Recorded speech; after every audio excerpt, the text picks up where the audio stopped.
Welcome to Pride Against Prejudice, a Shadowrun 4th edition actual play podcast. Hi, I'm Simon and I'm playing Huggy Bear. Hi, I'm Al and I'll be playing Maverick. Hi, I'm Jack and I play Toyga. Hi, I'm Michael and I'll be playing Sunshine. And my name is Rhydian, I am the GM.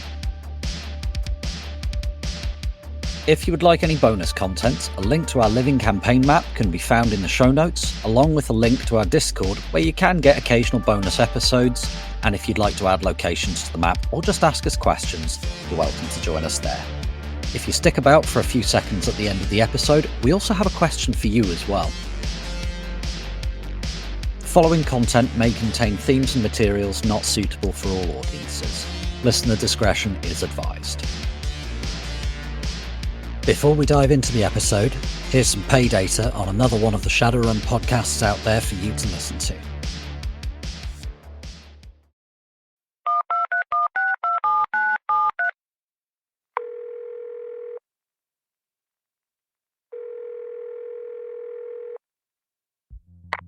Yeah, I got the new ones. You just bring the guns, and I'll see you in 20. That's it. Ahoy, it's about time you called. You know, our mutual friend said to expect you. So let me cut right to brass tacks or whatever. I heard you're looking for some solid pay data. This happened to have the perfect fragging team for you. It's 4 dudes from right here in Puyallup. We got Volt, he's some kind of magic hobo. He smells like Drek, but you get used to it eventually. Mantis, he's the elf with all the swords. I guess he used to be a cop or something, but he's cool. You already know Knuckles, he's that badass orc with the fiber optic rainbow mohawk and tricked out chopper. I even got a troll for you. He's new on the scene. He's like a single dad. He's trying to make ends meet, but so here's the job. It's an easy one, I promise. It's real simple. All you gotta do is jack into the Matrix and download the pay data. Give it a listen. We'll talk about the money later. Yeah. Hey, before you even start, I know, you know I'm good for it. You know, our mutual friend will vouch for me. They'll even give you the Matrix link. And if that fails, you can search for Dragon's Greed Gaming. That's where you'll find the Shadowrun pay data. And one last thing I guess I gotta tell you. The pay data, it's a Shadowrun 5th edition actual play podcast featuring an original story about how far some people will go to protect their family. Yeah, I'm not sure what that means, but just get the pay data, okay? I'll be in touch, chummer. Oh shit, you're still on the line? How do you turn this damn thing off?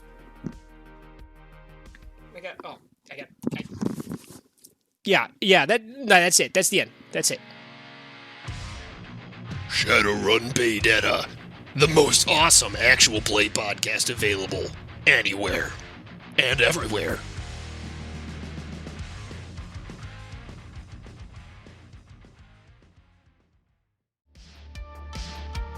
So, you think you might be magic, do ya? Well, it's time to learn what kind of magician you are. Come on down, smoke some deepweed, and let your friendly local Talismonger help you figure out what kind of magician you are. It is currently...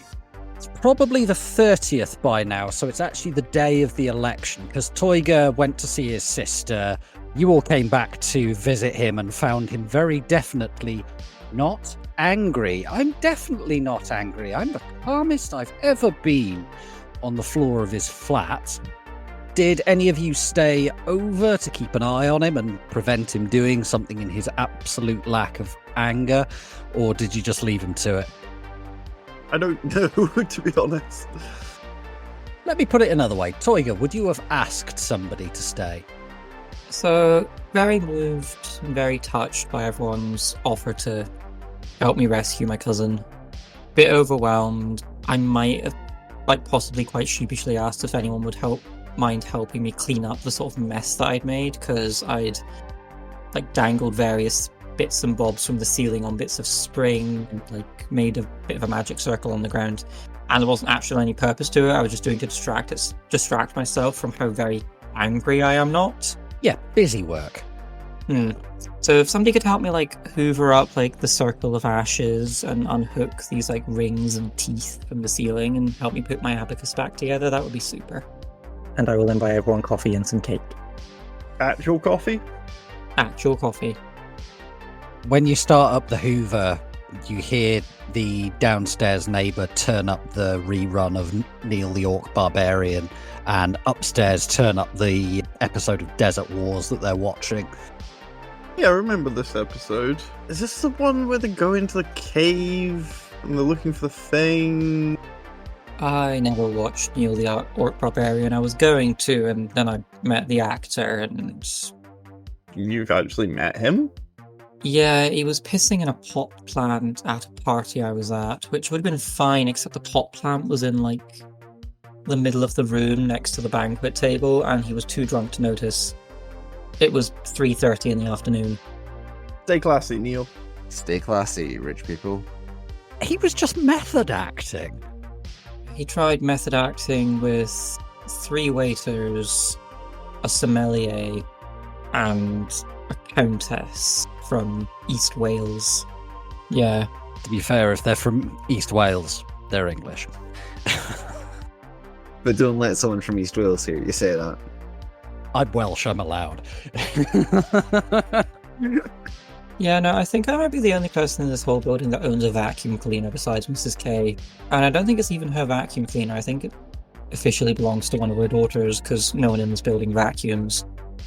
Do you not just have a drone for that? Yeah. I do, but it's not working at the minute. Like, Tori goes under the bed and pulls out like a busybody. It's like the suction works, but the wheels don't. It just sort of makes noise and screams at me, and I don't know how to fix it. So I bought a vacuum cleaner. Pretty sure it's easier to find a replacement household droid than it is to find a vacuum cleaner. I'll tell that to Rick the Hobo. He just happened to have one. Is Rick the Hobo secretly a 20th century housewife? I mean, it would not be the most surprising thing I've ever learned about him. Never mind. Why, Toiger, do you have an abacus made of teeth? And I why mean- did you detach the teeth from it? I needed something to keep my hands busy, and I initially had a jar of teeth, but then I needed the jar for something. So you threaded them onto the abacus. I threaded them onto the abacus, which initially had props made out of wood, but then I got a hold of this guy's clavicles, so I decided to make them into the props for the abacus. I mean, And you're putting them on in the wrong order. The trollish ones go on the bottom, the more humany ones go near the top. I should possibly hand this job off to you. I cannot sort teeth by origin metatype. They're completely different. Fine then, give me my teeth back. I mean, Everyone is freaked out by the abacus made of teeth. It is by far and away the least magical thing in this flat. Because it's not magical doesn't mean it's not horrifying. It's horrifying. Yeah, I'm with Mav on this one. Toigo, that thing is extremely fagged up. No, it's not. The teeth are clean, and the people who they belong to are dead. Mostly. And it's still made from bits of people. Bits of dead people. Nothing should be made from bits of dead people. If you've ever been in the room with another person, Mav, you have breathed in bits of dead people. And this horrifies me. I try to do it as little as possible. Literally everything is made of bits of dead things. Like, even soy is like bits of dead plants. Meat is Yes, bits but of that's dead not animals. recognisably dead plant, and that's also not recognisably people. These aren't recognisably people. They're just weird white stones. Bits of people. They're still teeth. Toiger, the fact that you can tell which metatype they came from means those teeth are far too recognisable. I'm with Mav on that one. Thank you, Sunshine. So the orc ones are long and very, very sturdy. Troll ones are longest and sturdiest. Orc ones are sort of like a happy medium. The human ones are the really tiny little boring ones. And the dwarf ones are the ones that are really broad. What about elves? Oh, I don't have any elf teeth. that you know of. That seemed odd. Why do you not have any elf teeth? Never come across an elf whose teeth I could steal.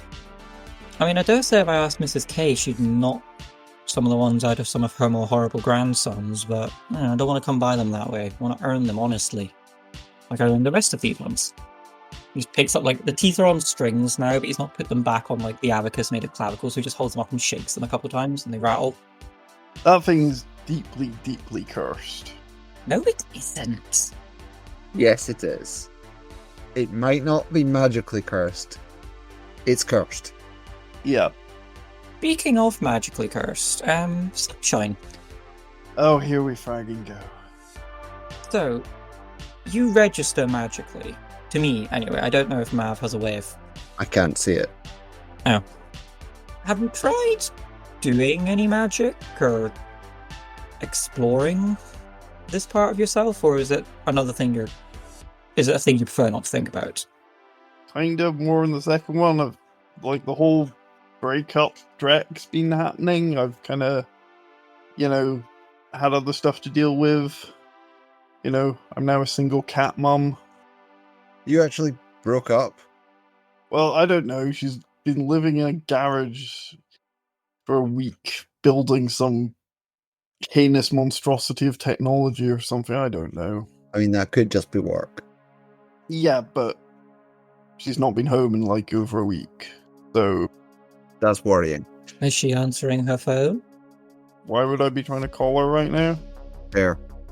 Very fair.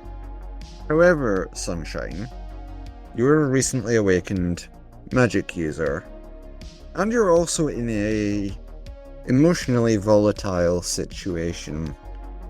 And these two things do not always combine well. It's in everyone who is ever around you, including yourself, it's in everyone's interest to find out what kind of magic user you are, and to get you a basic level of control before you throw fireballs at your ex-girlfriend accidentally. Or set you flat on fire with your mind. Or that. Thank you, Mav. Because God was talking there. God couldn't resist. Damn God. it, God. I want your opinion, God. I will pray. Oiger to God, if I wish to hear from an asshole, I will eat soy and break wind. I mean, fair enough. Carry on. So there's... Everyone's magic expresses itself slightly differently. I mean, even if you found another cat shaman in New York, we wouldn't be quite identical. Initially, I was educated as a hermetic, and I was shaping up to be a completely mediocre magician. Formulae, the logic, it never quite worked for me. It was only when I started doing magic as I do now that I was able to get to the level I'm currently at. A fun thing to do might be to explore a few different traditions and find the one that speaks to you. I can show you a bit of shamanic magic. I'm sure Mav can try and explain his particular mojo to you. I mean, My mojo is the purest bones of hermeticism combined with going to the gym. No, really, it is. okay. That doesn't sound like it's That your doesn't sound thing. like magic. That sounds like steroids. That's because Toiger and I are two very different kinds of magicians. Not only is he a shaman, and I'm a hermetic, he's a mage, and I'm an adept. Mages Shaman. learn spells. Shaman means two things. Shaman is either a type of mage who deals with spirits regardless of their tradition, or it's a tradition regardless of what kind of magic they do. A hermetic magician learns arts and forms and formulae that allow them to enforce their will onto the world around them. My magic works subtly differently. I'm applying slight influence to achieve a desired effect. A hermetic magician's invisibility spell, think of it like introducing an override program into a computer. If you see me, then no, you don't. My magic's subtly different. I more reach into people's head and point their attention elsewhere to make myself unremarkable. But then you stop looking at it through the lens of tradition, and both mages are invisible and you can't tell the difference. Unless you know what to look Unless for. you're looking very closely on the astral. But that's back into the traditions bit. Okay, this has turned into the two of you talking shop at each other. If we talked shop at each other, both of us would be a lot more confused. Oh yeah, no, I have no idea how adept powers work. It's something to do with channeling the magic inwards rather than outwards. Like I say, going to the gym, training, going to the gun range in my case. Going to the gym, getting weight plates flung at your head by Hazel. Proves surprisingly good at teaching one how to dodge. Is that really surprising? I don't think that's surprising. She's a champion discus thrower. She's quite pretty for someone with a face like a bulldog licking piss off a nettle. So, I have done...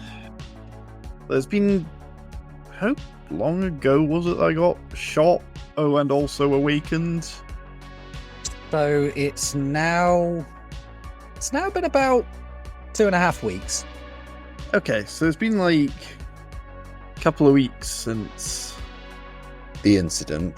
Yeah, when it all got a bit drecky, where getting shot in the gut was the least of my problems. I haven't been... Wait, okay. Like, I was kind of laid up in bed for a while with that whole thing. The whole, Luna thing has taken up a lot of my time. But I did read a little bit online. There's this guy, Peter Isaacs. He published a lot of stuff in the 2040s, 2050s. He's, as far as I can tell from what I've found on Jack Point about this guy, is he's a bit like the Freud of magic in that a lot of his stuff's been largely discredited, but a few bits and bobs of it are still kind of accepted. I don't know. There were a few other papers people were pointing me out, so stuff to read. There was Professor Kano at Caltech, Brennan at MIT and M. How commonplace are these names that Sunshine is mentioning? The people that she's currently mentioning, they're kind of equivalent to Stephen Hawking, but for magic. Still, we've heard of them. Yeah, they are really well known, like Freud level of well known. Also, original one that she mentioned, I forget the name, is Peter Isaacs. Peter Isaacs, thank you. Incredibly well known. And there's some people who are like, oh my god, this is the absolute nip-nops. And others are going, really? Really? Are you fucking smoking crack? The guy's insane. Yeah, Freud. Yeah. The name Peter Isaacs rings a bell. I gather he was quite famous for opening his mouth and letting his belly rumble. A lot of what he said was disproved by Schwarzkopf's unified magical theory. I mean, I was going to suggest, Sunshine, why don't you watch me and Mav both do some magic and see which one you like most and take it from there. A great deal can be learned from books, but a great deal more can be learned by making important mistakes. I mean, okay, I guess. There's a whole... Okay, why am I so uncomfortable with the whole magic thing? Well, partly because it seems to have killed what was otherwise a reasonably working relationship. Partly because I can't turn my fragging eyes off, and I've not taken a pair of sunglasses off in about 2 weeks. And I'm kind of tired of having other people, other forces, other things choose what happens to me in my life. Although I think this one I can't really run away from. Well, potentially the good news there, depending on which tradition you end up subscribing to, is that this may not be an external force influencing your life. This might be all you. If you turn out to be a shaman, external forces meddling, yada yada. One of the best things about being a shaman is that you get to meddle back. Don't meddle with the external forces, Tiger. It's so funny to watch them bicker. Planar entities do not bicker. They just don't poke the planar forces. No, they don't bicker, they just have exceptionally petty arguments about nothing.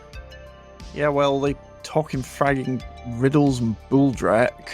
You've not mentioned talking to extraplanar entities, Sunshine.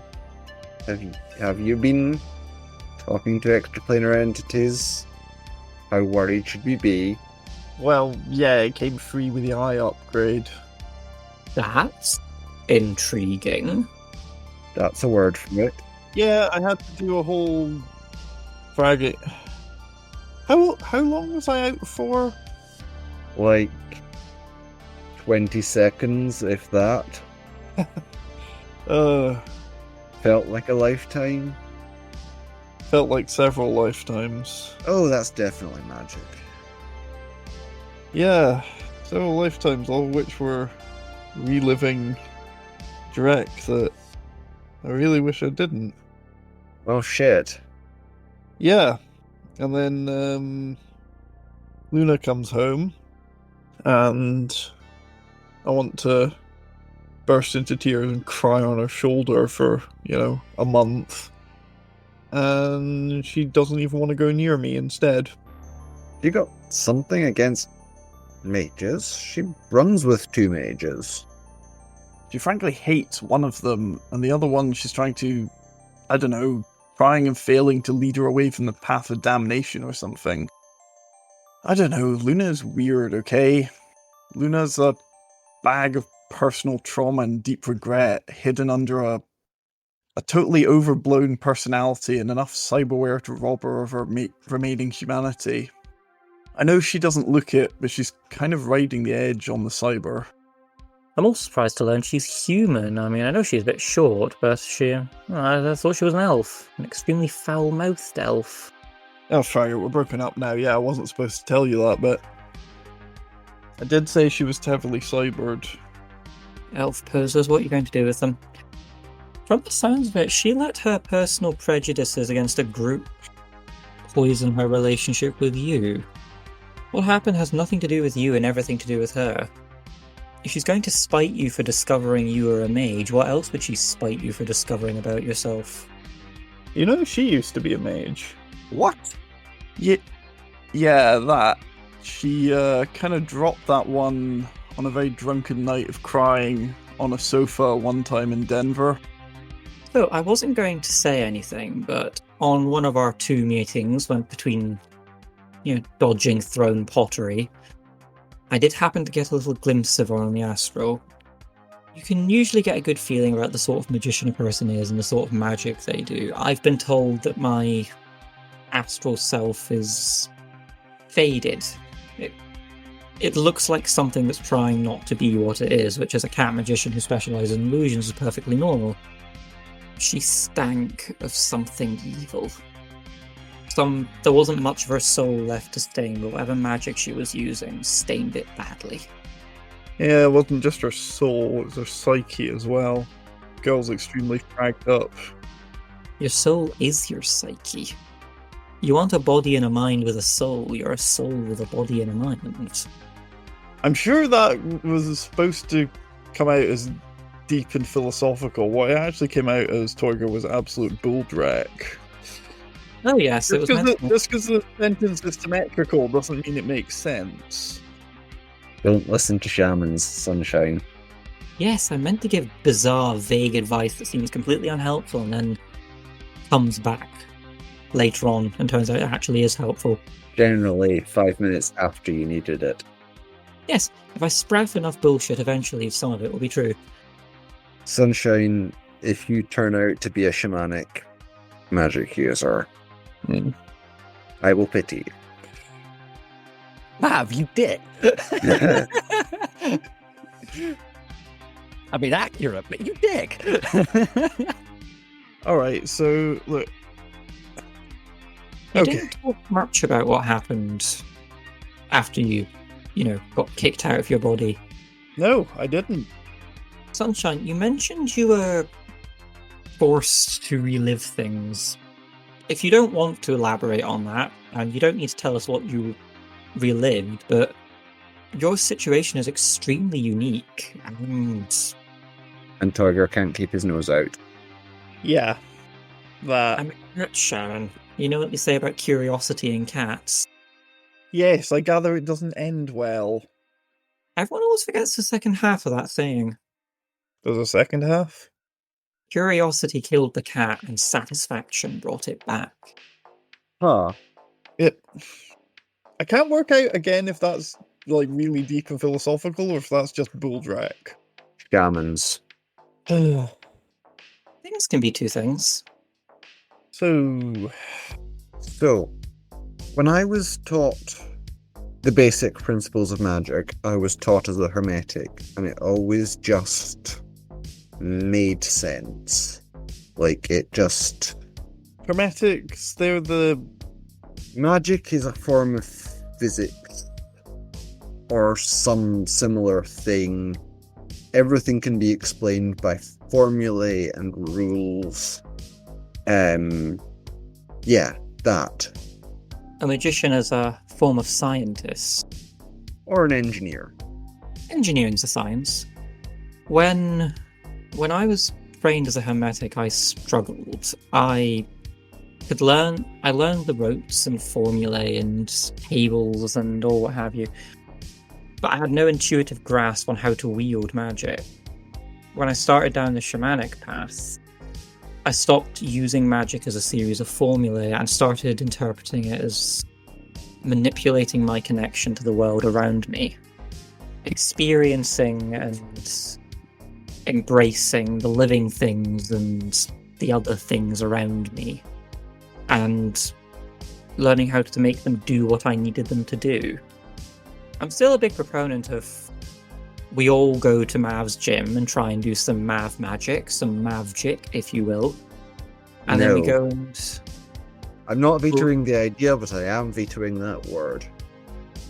And then we go and meet a Talismonger, and we try out some Warrior magic and see which one Sunshine likes best. And if it's neither of them, we put out some feelers and see if we can find any other magical traditions for her to try. I mean, does your Talismonger only deal with shamanic stuff? He's a shaman himself, but he has a wide clientele base, or he used to, back when. You know. Possibly then we should start with the Talismonger, since you know one. Because if Sunshine can find a focus or a formulae that resonates with her, that will give us a very good clue as to her tradition. If nothing else, he might have a copy of So You Think You Might Be Magic, which is always a good start. Can't believe I read that book. I can't believe I read it twice. How did you guys figure out you were magic? That still feels weird to say. I was 11 years old. We were on a family holiday in Great Britain. As one does.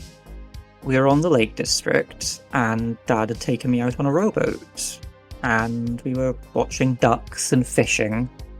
And I noticed a deer on the far edge of the lake.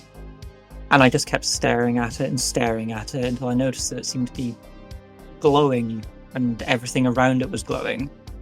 And as I looked around, I could see the birds in the sky as one kind of light, and the fish in the river and in the lake as another kind of light.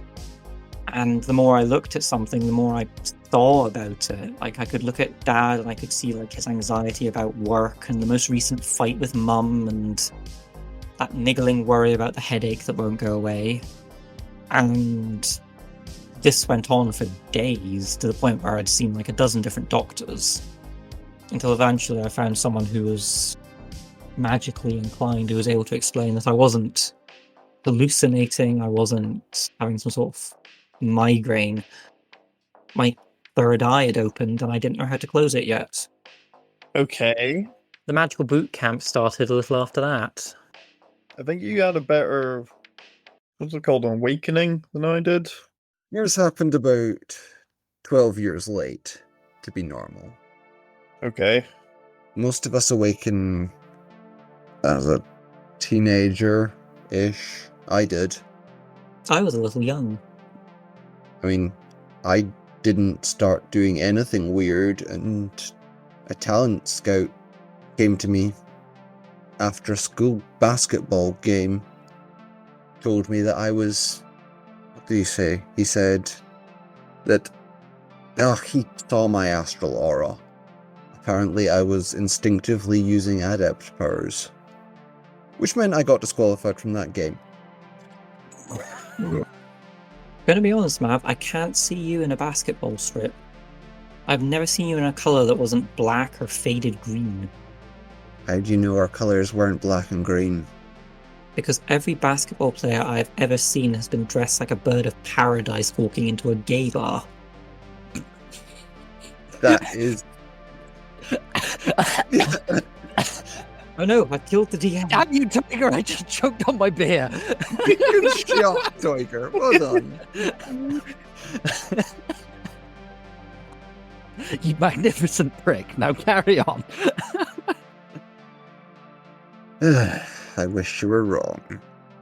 So I was only playing high school basketball. We weren't, like, league or anything. So magenta and chartreuse, or What the frag colour is chartreuse, Tiger? I don't actually know. Just everyone says it, and I've never had it in me to ask. Tell you what, Toy just gets out his comlink and starts like looking stuff up. You two talk about adept nonsense. I'm going to try and figure out what chartreuse is and try and figure out where I left that book. And then Toy goes off and like starts shumming around like under blankets and pile of pillows and in like the big box where he keeps most of his valuable stuff. So, mages do spells. They wiggle their fingers, they talk Latin, and... Or Nokian. Or Enochian. Or ancient Egyptian, or made-up Elvish. And then they throw lightning bolts. Adepts, for the most part, there are some weird fraggers. For the most part, adepts don't do anything that an unawakened human cannot do. They just do it better, faster, more precisely, or in some way more.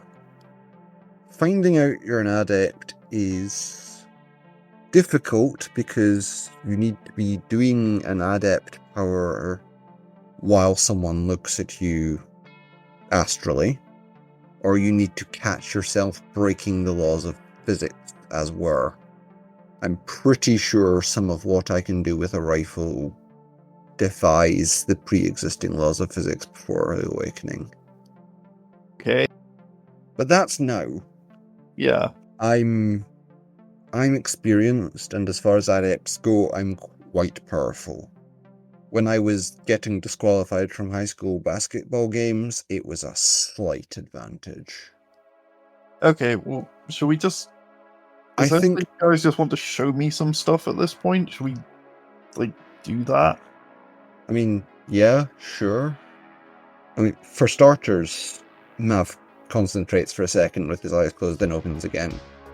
That is my adept powers running. I am doing magic. What does this look like from Toyga's perspective when he activates his adept powers? Also, which adept power have you activated? All of them! Because I'm an adept, I can just turn them all on, just like that. Like a light bulb! I technically took I want to say standard action, that's not the term from this system. Free action, it doesn't matter. No. Simple action. Simple action, that's the one. I took a simple action to turn on agility boost. And the others are just on. Since you can't astrally perceive, what does this look like from Toyga's perspective when he lights up like a light bulb? So, I'm assuming that Mav's magic just kind of like floats around him at all times. Let me know if you disagree with any of these vibes, but it's a sort of rich, deep, dark red, and it smells like a really rich, hearty stew with just like an undercurrent of like some weird aftershave in it. When you activate all your powers, rather than like floating off you and wafting like steam, the magic goes all sharp and hard, and like sort of... Let's put this. It sort of flashes into like a very hard, direct shape around your limbs and around your head like a hood. So rather than being sort of vaguely going on around you, it's now got a set, defined, focused shape, and it's flush against your skin and a lot less noticeable. I am not going to argue with any of your description, because that may very well be what it looks like to Toiger, because of how individual magic, especially astral perception, is. Reasonable. Astral perception, out of character, works however the mage using it thinks it works. So nothing is wrong. Lovely. I just wondered, like, if you thought, no, I don't want Mav's aura to be red, you could correct me and I could say something else, but yeah. No, that's fine. Let's bring up interesting questions about what a mage who is, for example, colourblind or just blind would perceive it as, but Then they would hear it, or smell it, or feel it, even, or they might see it astrally. They could be able to see it on the astral. Yeah. fascinating, but probably time to back away from that deep, dark, mega That's rabbit a hole. lovely rabbit hole. I know, the bunnies are beckoning, but no. Delicious stew creatures. Never going to hear that. I think a good first step is that we visit Toiger's Talismonger. You might find something there that feels right, and that would be a useful clue. Found it. Super. What did you find? Like, Toya comes back over and sits back down. What were we talking about? Magic? You were talking about the colour of chartreuse. Oh, yeah, so, turns out it's this horrific vomit green liqueur. Holds up the comlink and there's like a picture on it of a bottle of chartreuse. That looks like the worst alcohol I've ever seen. Oh, I was hoping to go back and give another try to learning this spell. Toiga holds up you know how you get books that are donated to charity shops and the charity shop won't even send them for rag? They're that badly damaged. Yeah. There's just chunks missing out of it. He holds up this horrific looking book. I was hoping Pyle might be able to either find a suitable replacement or find the rest of it. So, while we're there and me and him are talking shop, Sunshine, you can just sort of wander around his tacky little boutique and see if you can find anything that really speaks to you. And then we will go and get pastry and coffee. It's a shame Huggy couldn't make it. She mentioned something about water pumps in fresh kills producing devil rats. I didn't read it properly, I was half asleep. Anyway, That sounds better avoided. coffee, cakes, and then we can go to Mav's gym and try and use some edit powers. Well, you can try doing that. I'm probably going to take up running, but I don't want to. So, you guys start making your way over to Pion's place. We'll largely skip the journey and how you get there, because frankly, nobody cares. You do have a little bit of an interesting time in the hallway of Toiga's building, where the gang are guarding the place. He's got his Uzi tucked into the back of his trousers. Hope the safety's on that. And he's running a mop around the place. He's not so much cleaning up the blood as just moving it round. And there's a couple of gangers in different colours who look... frankly, you could use them to strain broccoli. They're that full of holes. Just sat on a pile of cardboard. And one of his mates is... He's doing that thing where he's not helping at all, and he's telling him all of the suggestions of how to do the job better, but is actually just being a complete pain in the arse. Sat on the two bodies having a smoke as you leave.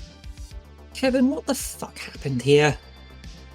Oh, They had beef with the guys upstairs on 31 that run the BTL den.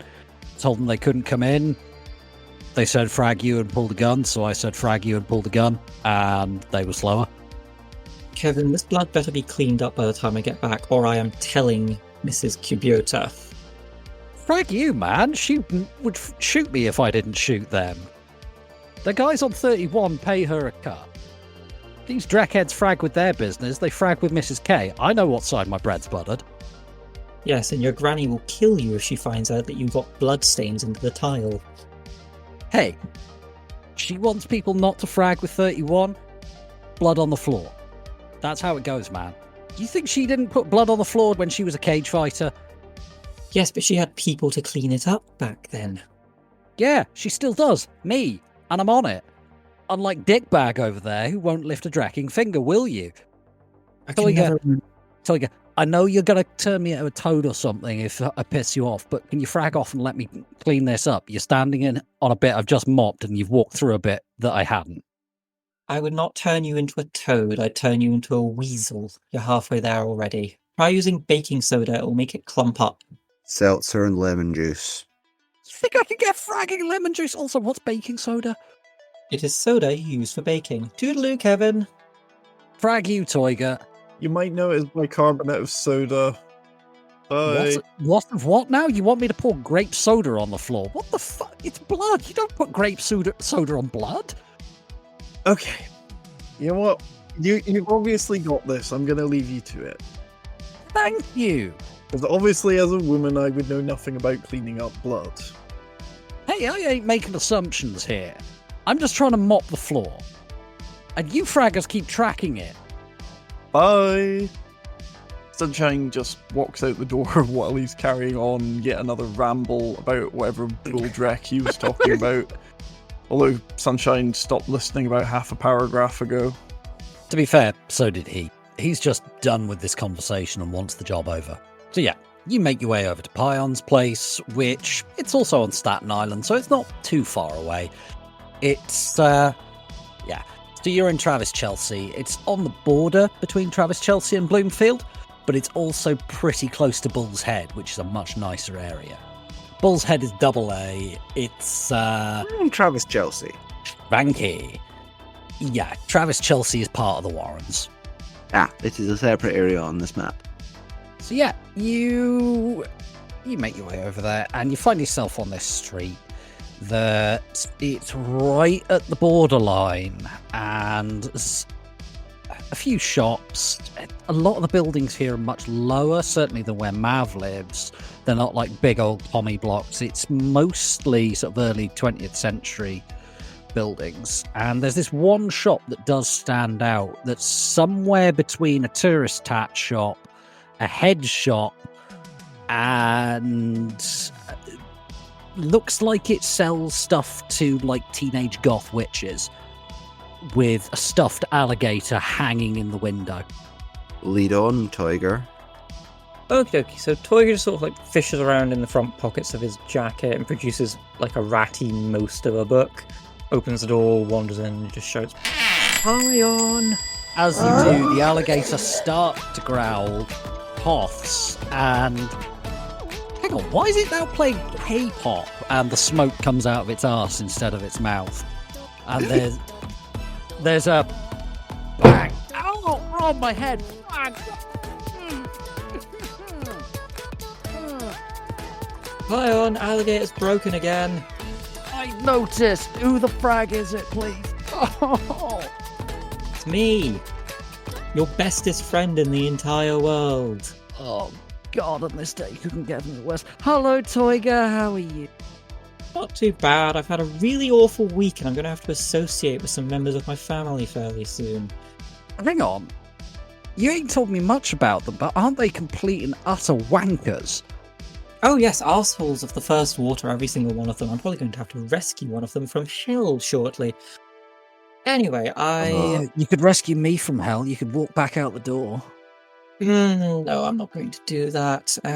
Well, in that case, let me get out from under this desk, and you see him crawl out from under one of the counters, which have everything laid out in the, like, you know, the printers things that have all the letters went into, like all in those on top of tables, and he crawls out from underneath one.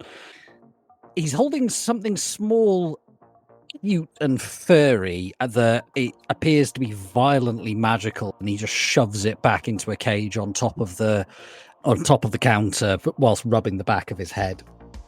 I was going to ask why your alligator's playing K-pop, and then I was going to ask, what on earth was that? And then Trouble I was gonna... and an escapee. Oh, what, sir? Trouble and an escapee. Also, it's playing K-pop because that deck has a Drek head and he's fragging useless. This is why you pay deckers in full up front, Pion. I did. He's just a prick. Also, the kids in the neighborhood have been putting up AR graffiti again. Why are you here, Toigo? I have most of a grimoire. I was hoping you might have the rest of it. Well, God, come. Oh, by the way, this is Mav and Sunshine. They're friends and co-workers. Hi. Aye. Hello. Please tell me that he's the arsehole of the group and you're alright. Definitely. Oh, I'm adorable. She is. Huh. Also newly magical, part of the visit. Huh. Bad luck. Yeah, I lift the sunglasses. Hi. He looks at the glowing blue eyes and he does a little bit of a double take and goes, well, that's new. Huh. Yeah, got them installed like 2.5 weeks ago. Hang on. You got magic and then you got cybered. Are you fragging insane, woman? No. I mean, you do hang out. The eyes came free with the magic. Fair enough. I mean, you might be But I insane. said- You do hang out with this Drek head, and he points to Toiga. I mean, yes. I don't think anyone who works in this line of business is entirely well adjusted. Oh God, ain't that the truth? Yeah. You remember I was here a couple weeks ago with a mystery powder and you told me it was shade and what it was used for? Oh yeah, that Drek. This is the reason I was asking. Sunshine here got a face full of it and then woke up glowing. We're trying to figure out what kind of wizard she is so we can teach her to do magic. Wow, that sucks. Toiger suggested that you might have formulae and or focuses for several traditions that might help in working it out. Maybe. I mean, like, big guy. I've not assensed you because doing that without asking's rude. What flavor are you? Me? Yeah. Hermetic Adept. All right. I mean, did make a bit of an assumption that you had the touch, given that you're in a Talismonger. But Technically, I'm just here to provide moral support to my friend and colleague. fair enough. Do you have the sight? No. Yeah, fair enough. This is going to take a while. Lock the door, will you? I ain't dealing with any bulldrek right now. Mav does so. I'm going to put the kettle on. I'll make a soy calf. Toiger, I know you can't. Did you bring whatever the fuck it is you drink, the weird shit in the bags? So Toigo sort of reaches in, like, breast pocket and pulls out, like a tea egg. Yeah, that thing. Come through the kitchen. And you go round behind the counter. It's like one of those bead curtain things. And you go into a kitchen that... this hasn't been cleaned in about 5 years. And there's like a stack of dishes that look like they're about to crash down onto the floor and mildew down the walls. It's pretty grim. The table is it's not mostly clear at all. It's covered in magical dreck, and he takes a stack of books off one of the chairs and pulls another one out of like a side cupboard and shoves it by the table and says, "Take a seat. Don't touch anything that's on the table and lick your fingers. If you touch it, wash your hands." Go on then, sit down. I'm not standing here all day. Mav takes a seat. He wanders over and fills up. Actually, No, this is America. It wouldn't be a kettle, would it? They don't use them there because their voltage is only 110, not 240. So Their kettles take 6 years to boil. yeah. So sorry, America, you will never know the joy of a kettle. So Because of your weak diet electricity that you're all insist on using. Yeah, the other reason they don't have kettles is because they have failed as a society. Anyway. We have reached peak British. We'll get comments telling us they're going to chuck our tea in the harbour. So, again. Well, here's the thing. That was their tea. We were sending it to them, and then they were like, no, and then threw it in the harbour. It's like mostly water in there, guys. It's going to be pretty weak. All right, leaving that rabbit hole aside. No, more rabbit holes. Yeah, he fills up like a ceramic bowl and shoves it in the microwave because no kettles. And yeah, and sits down at the table. Right, you with the blue hair and the light bulb eyes. I'm incredibly hungover. I'm sorry, I can't do polite. Right. I've been called worse things. You open your third eye yet? Okay. Do you see pretty weird colours that aren't the real world? Nope. Alright, so you can't astrally perceive yet. Yep. Alright, well, I'm not going to tell you to shut your eyes and open your third eye and open yourself to the world or any of that bull drag. Oh, give me a minute. I need a smoke. And Pion pulls out a backy tin from his pocket and starts rolling up. And he hands it to Sunshine and says, look, I know you had a pretty dracky experience with drugs before. This ain't that bad. It's deepweed. Take a hit. Oh, I like deepweed. You smoked it since you awakened? No. Alright, well... No, I've not taken it in like the last 2.5 weeks. Well, you gotta get a whole new perspective on it. You, big man. He looks at Mav. You want a spliff?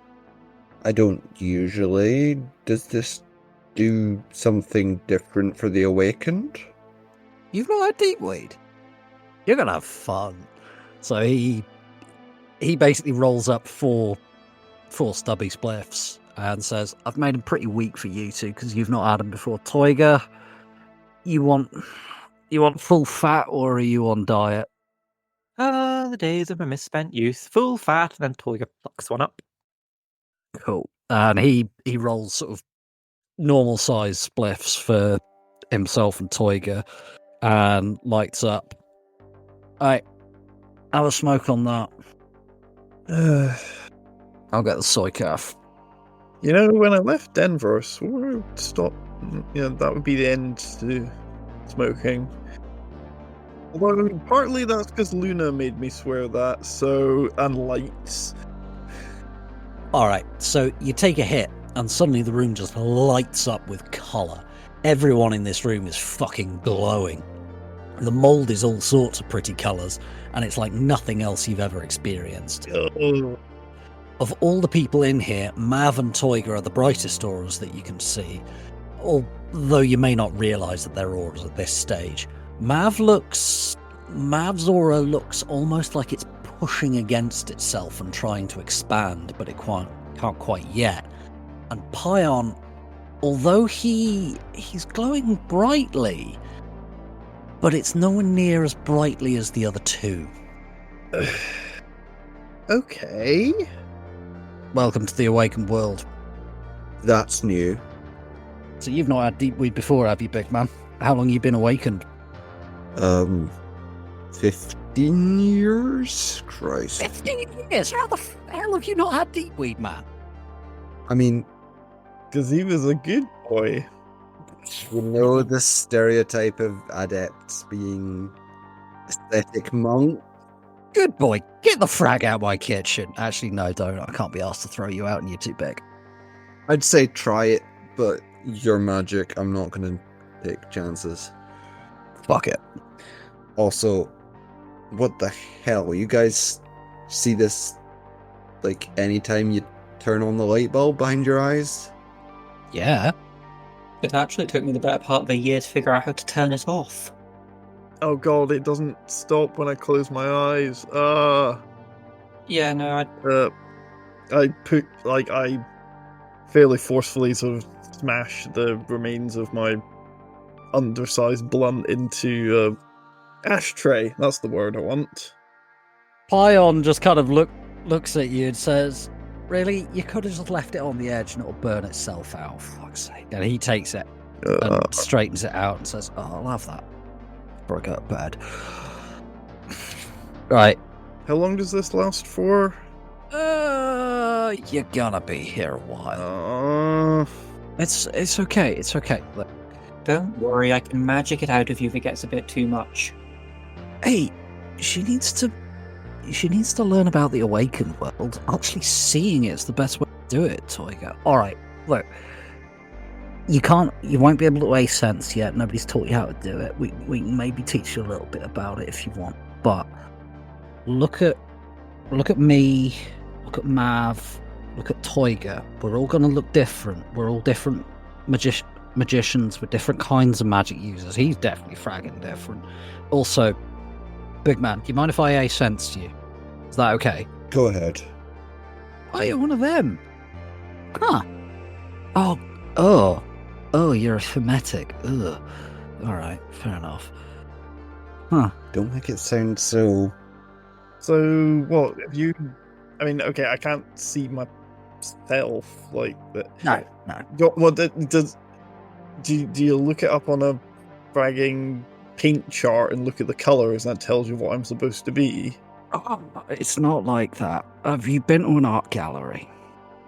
One of the really wanky ones, where they've got like a blue square on the wall and they tell you it's the Virgin Mary. I mean, I kind of know the things you mean. Zombie realism is a blight upon this earth, and its proponents shall be cast into the sea in pieces. Yes, Toyga.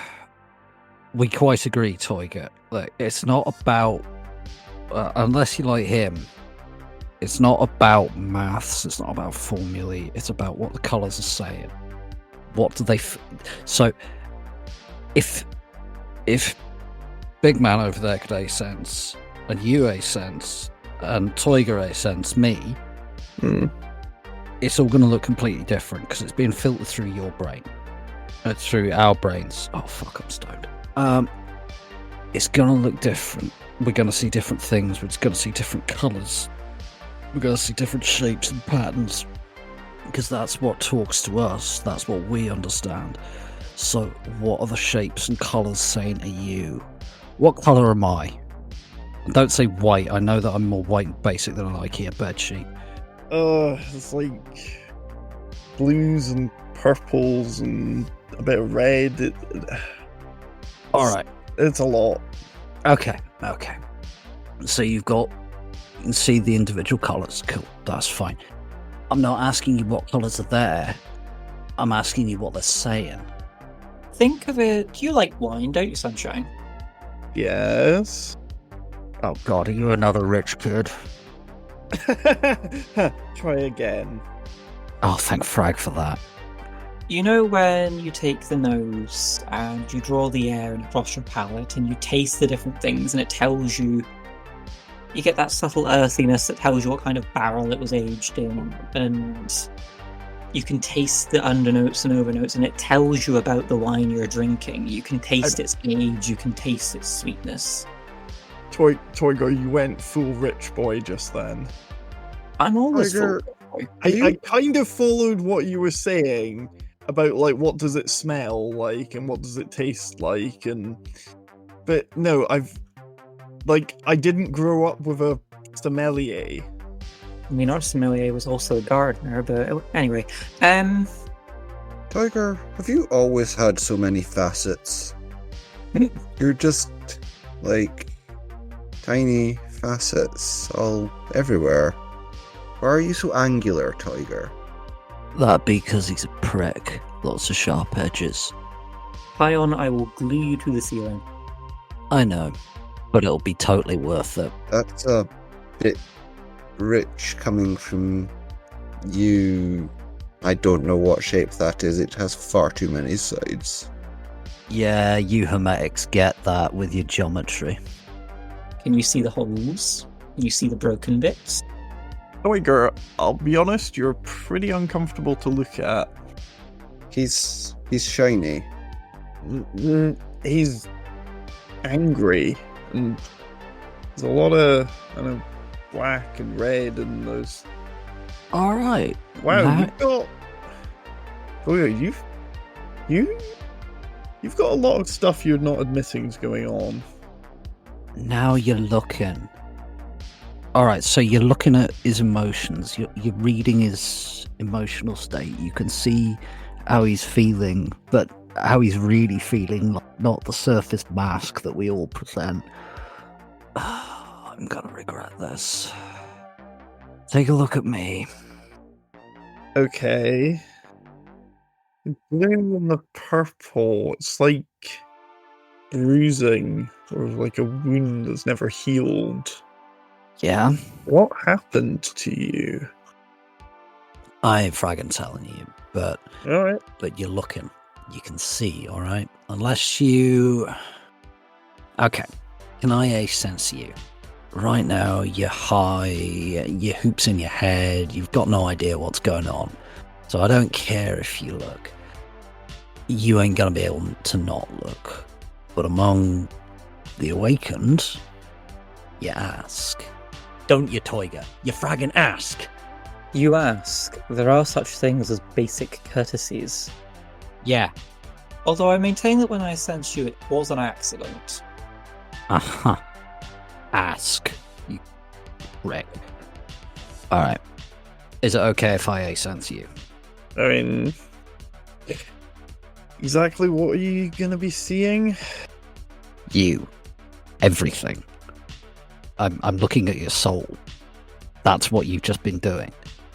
You ain't looking at, like, some surface dreck that I want you to see. What you just looked at, I don't want anyone to see. Oh, sorry. That's fine. You can't help it. And I told you to. This is to try... Toiger's a flash kid with all power and no brains, and he doesn't know what to do with that power yet. I've been doing this a bit longer. Yeah, I'm not what I was, but I still know drag. Like someone else I know. Yeah, we all do. But look, I might be able to tell you a bit more about what you are.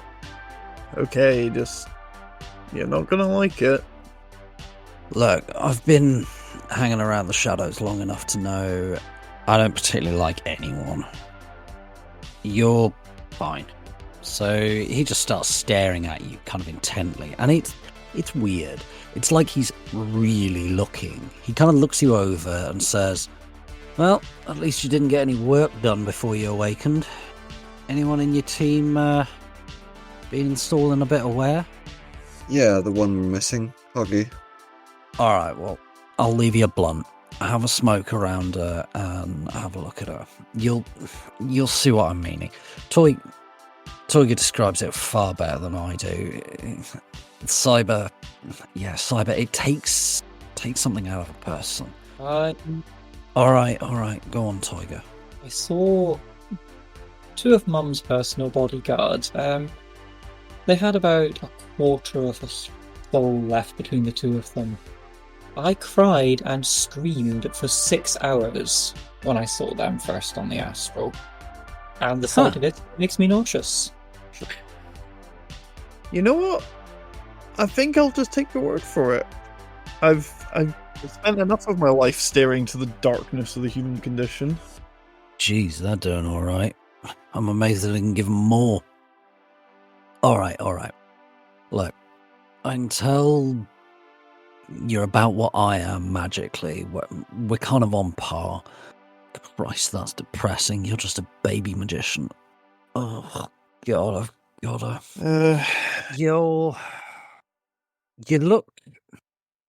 You look like something between the big man and Toiger and me. You're not one thing or the other. Sunshine, do you mind if I look?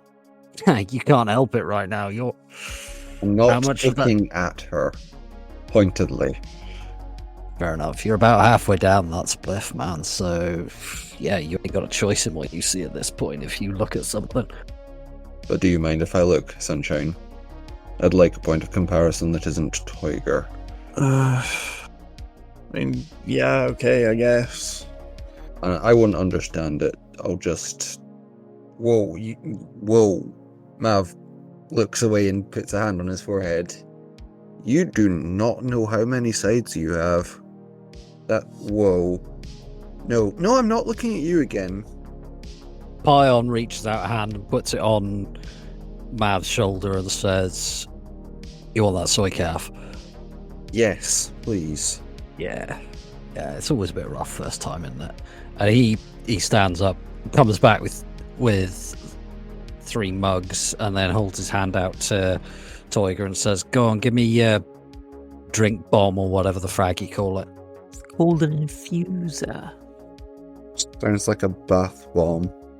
Similar principle. Does it have glitter in it, Toiger? It has glittering flavors of rose and cinnamon. I'm gonna just give me your infarction or whatever you call it, and I'll make you whatever it is you call that drink. You drink. It's 1 syllable. It's not difficult. Whatever, man. He comes back a few minutes later with a mug that's mostly clean, and your infuser's bobbing out in it doing its thing. All right, I'll tell you what. Give me a minute. I'm gonna go get some Drac. Some of this is pretty nasty to look at, but I want to know if you can see it properly. And I want to know if any of it speaks to you, alright? Okay. In the meantime, there should be a common point between me and Pion. I want to see if you can see it, and if you can, what does it look like? Just out of curiosity. I think you can see mentor spirits, I'm not sure though. No. I don't think you can. You can't see that. That is very much a thing you can't see. But given that mentor spirits tend to influence your personality, you might see that as a common thread. Yeah, give me an intuition -1, please, roll. Gonna be very few dice, but okay. Sorry, I went full Yoda then, I do apologise. 1 hit. Alright, so looking at Pion, all you're getting is that he's mostly healthy, physically speaking. He seems to have a little bit of a stomach bug going on and a headache. His emotional state is that he's intrigued, and the intrigue is winning out over the background irritation, and you can also tell that he's awakened. You're not getting much more than that. What would he get for Toiger? So with everything that's going on, like Mav said, you can see these various different facets. There's a really intense, vibrant anger and hatred there. There's also a bit of fear. He's confused and upset by all these emotions that have been brought up by him running into his cousin. He's worried about Sunshine. He is slightly enjoying himself ribbing Pion because that's basically very fun. And all this is going on, sort of bubbling away in the background, and hanging in front of it is a face that's doing its best to show absolutely nothing. It's like, if you think of like a human-shaped fire, which is burning with all these different emotions and colours, and where the face would be on a human, there's just this porcelain mask that's not doing anything to hide what's going on behind it, but it's definitely there, completely expressionless. Toiger is generally healthy. He's quite fortunate. He doesn't get sick very often, as long as he avoids soy. What does Toiger's magic look like to Mav and Sunshine? Kind of, I don't know, sort of overtones of being slightly predatory and very kind of emotionally detached. Honestly, sometimes kind of thinking, is this what looking into the soul of a serial killer looks like? What about Mav? Toiger looks... Oh, I said earlier, many facets. He is a incredibly complicated three-dimensional shape. Fair.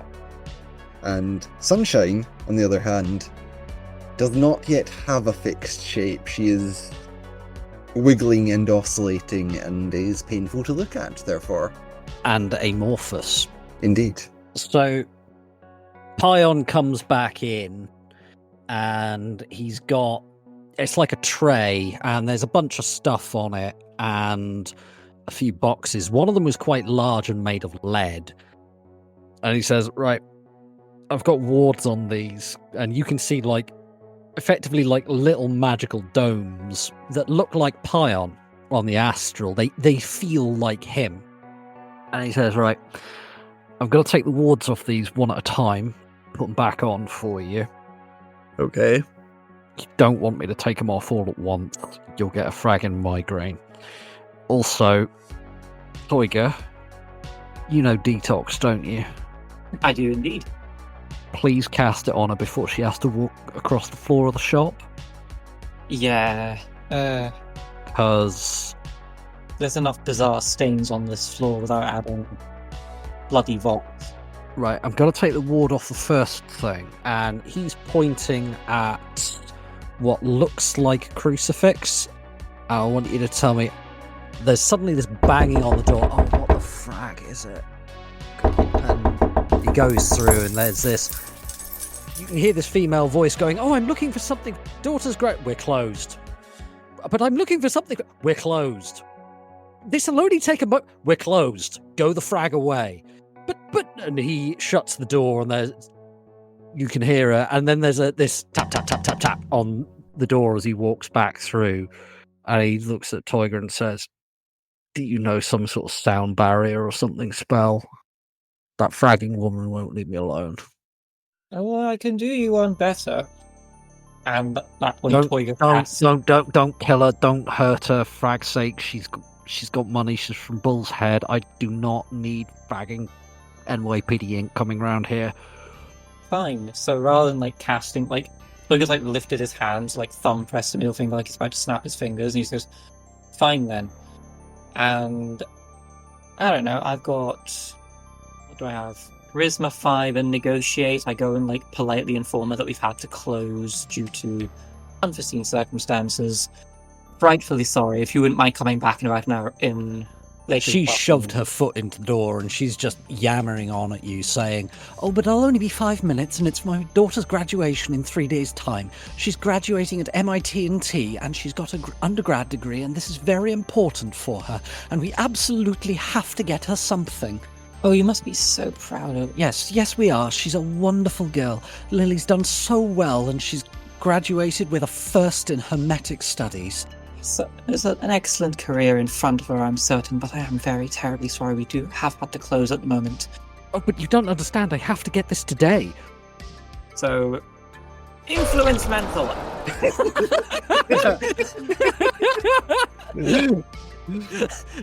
just casually playing with the mind of another being. Did the blue chainsaws teach you nothing? Does your tattoo tingle as you pass? I mean, I made that one guy do handstands and twerk, and everyone found that really funny. Go on, cast your spell, you dickbag.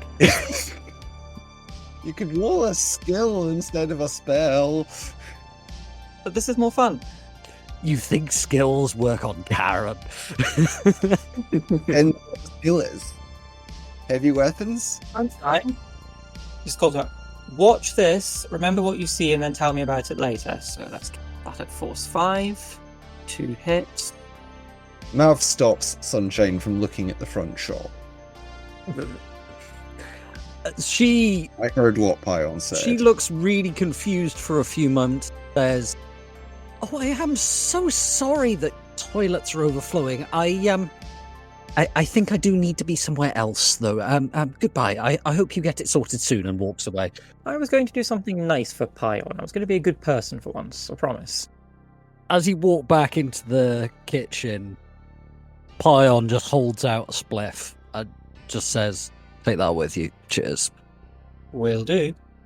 All right. I'm going to take the ward off this. Tell me what you see. What do I see? It's a crucifix that he's just dropped a ward on. It seems to be old, ornate, and gold. Okay, I've still got the deepweed running, haven't I? Oh yeah, you're high as balls. 4 hours, Michael. 4 hours. It actually reminds me a lot of my ex's. God, that still feels weird to say. Her, I know, landlord in her other place. It's All right, what's her landlord? he's an orc, like in his. No. Yeah. Don't tell me what his metatype is. Who is he? What's it? All right. Kind of put upon, and he's okay. He's Catholic. Yeah, Catholic orc. Yeah.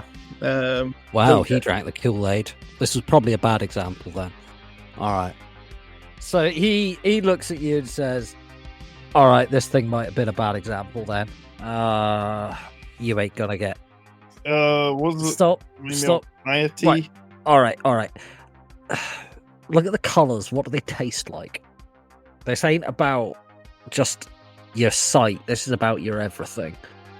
It's old and formal and Yeah. All right. So it's formal. It's ritual. Tastes stiff, and that's coming from me. yeah, that's a good word for it. It's very All right. Now we're cooking with gas. flexible. All right. Cool. And he puts up the ward around it and says, "All right, so that was owned by Whoa. Chris." Sorry, I looked. Sorry.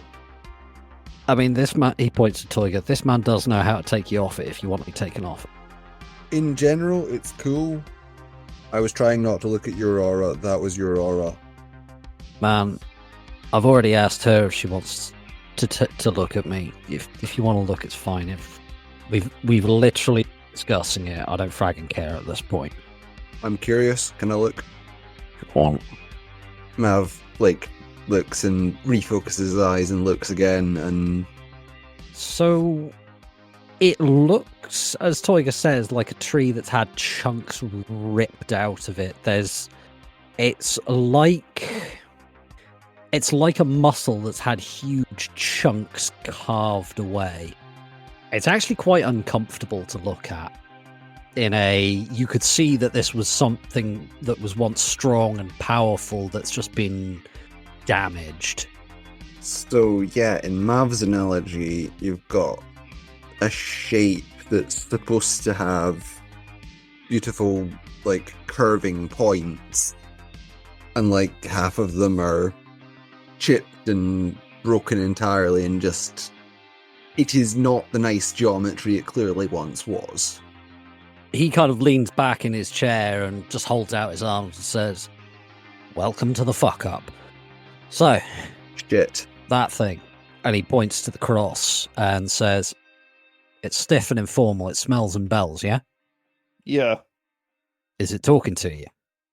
Yeah, no. Thank fuck for that. And he puts the ward up around it again. And the next thing he sort of pulls out and takes the ward off. Hang on, is that a kid's maths textbook? Have a look. What you see? I've not seen one of these for a long time. Sunshine picks the book up and starts flicking through the pages, and there's it is like a late primary school maths textbook, but then there's been arcane sigils scribbled across it. You can also see in kids' writing that somebody has, it's clearly a kid that's done this, has gone through and corrected it in places. They've crossed out some stuff that's written in there and rewritten it as, full-on university-level formula. Interesting. You should have met the little twerp who wrote it. Why did he sell it to you? Who said he sold it to me? You stealing kids' maths textbooks, Pion? He wasn't a kid when I nicked it. Well, paid somebody to steal it. That's better, I guess. One of the reasons the two of us are such great friends, and at this point, like, Toyga, like, leans down, puts an arm around Pion's shoulders, other hand on, like, the shoulder nurse, and said, we both fucking hate children and think it's okay to steal things from them. Pion lifts his spliff up and points it at Toyga's face and says, if you don't put me down in the next 10 seconds, I'm going to stub the spliff out in your eye, Toyga. Not the meanest thing you've ever said to me. Please put me down. Personal space. We've discussed this. Alright, if you two have finished being quite so catty with each other. I mean, what do you expect? Pion just gives you a look, and his aura just spikes through with red and black and swirls, and you can tell that he's a man who's hanging on to his temper, and he's holding the leash tight, and his face has his lips suddenly just go very, very thin. Looks at you and says, very much appreciate you not making those kinds of comments, please. Sunshine? Okay. Sunshine? Toyga? I would like to apologise. Perhaps before we came here should have forewarned you. We don't mention... Her. Now let's move on. And I'd like to apologise to you also, Pion. I perhaps should have forewarned them. So the colours suddenly settle and go... It's a mix of green and yellow, and he looks at Toyga and says, you know, that's actually the first time I've heard those words out of your mouth. I'm mellowing in my old age. So, all right, I'm sorry. What do you see when you look at the book, other than some kid who's too clever by half? Weird. It's interesting. It's okay. I'm not understanding like half the formulas is written in here. I fragging don't. But it's, I don't know. It's closer. It's kind of obsessive. This wasn't a happy child who owned this. This was a space for him to retreat into. It was darkness at home and needs unfulfilled and interesting. All right. So you're reading the emotion right now. It's good that you're reading something, but try and read what he's trying to do,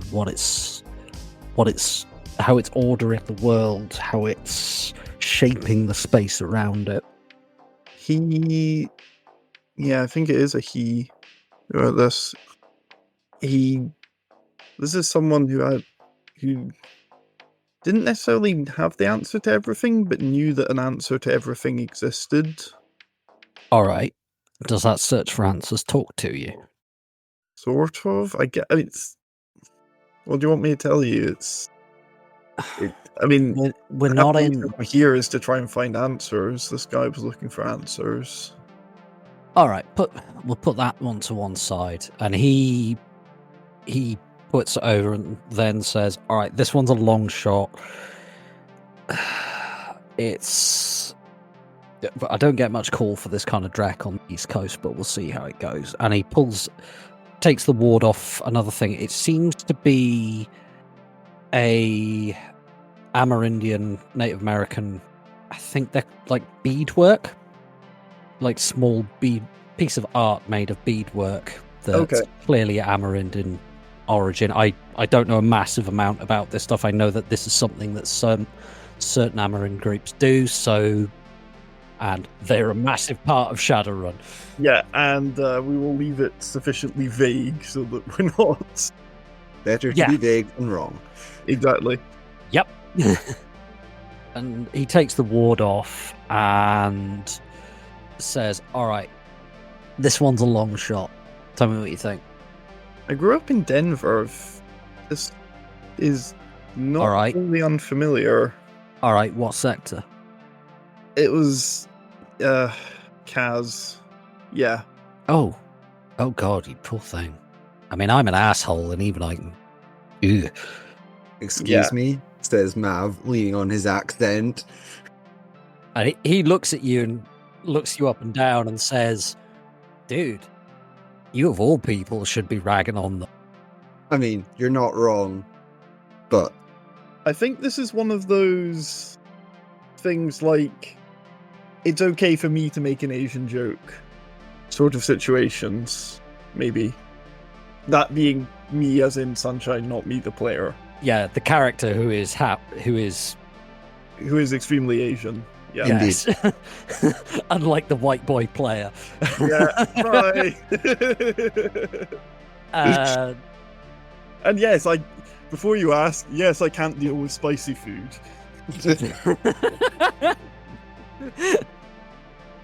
Ion just looks at Mav and says, they were dreckheads to everyone, even before the awakening. Mav looks for a second. True. Alright. Look, is this thing saying anything to you? Does it feel right? Does it feel like it fits? There's almost, I don't know, elements of this. It's, I mean, okay, I grew up in the caste sector, but like bordering the fragging barons. I'm not, I ain't some southern male. But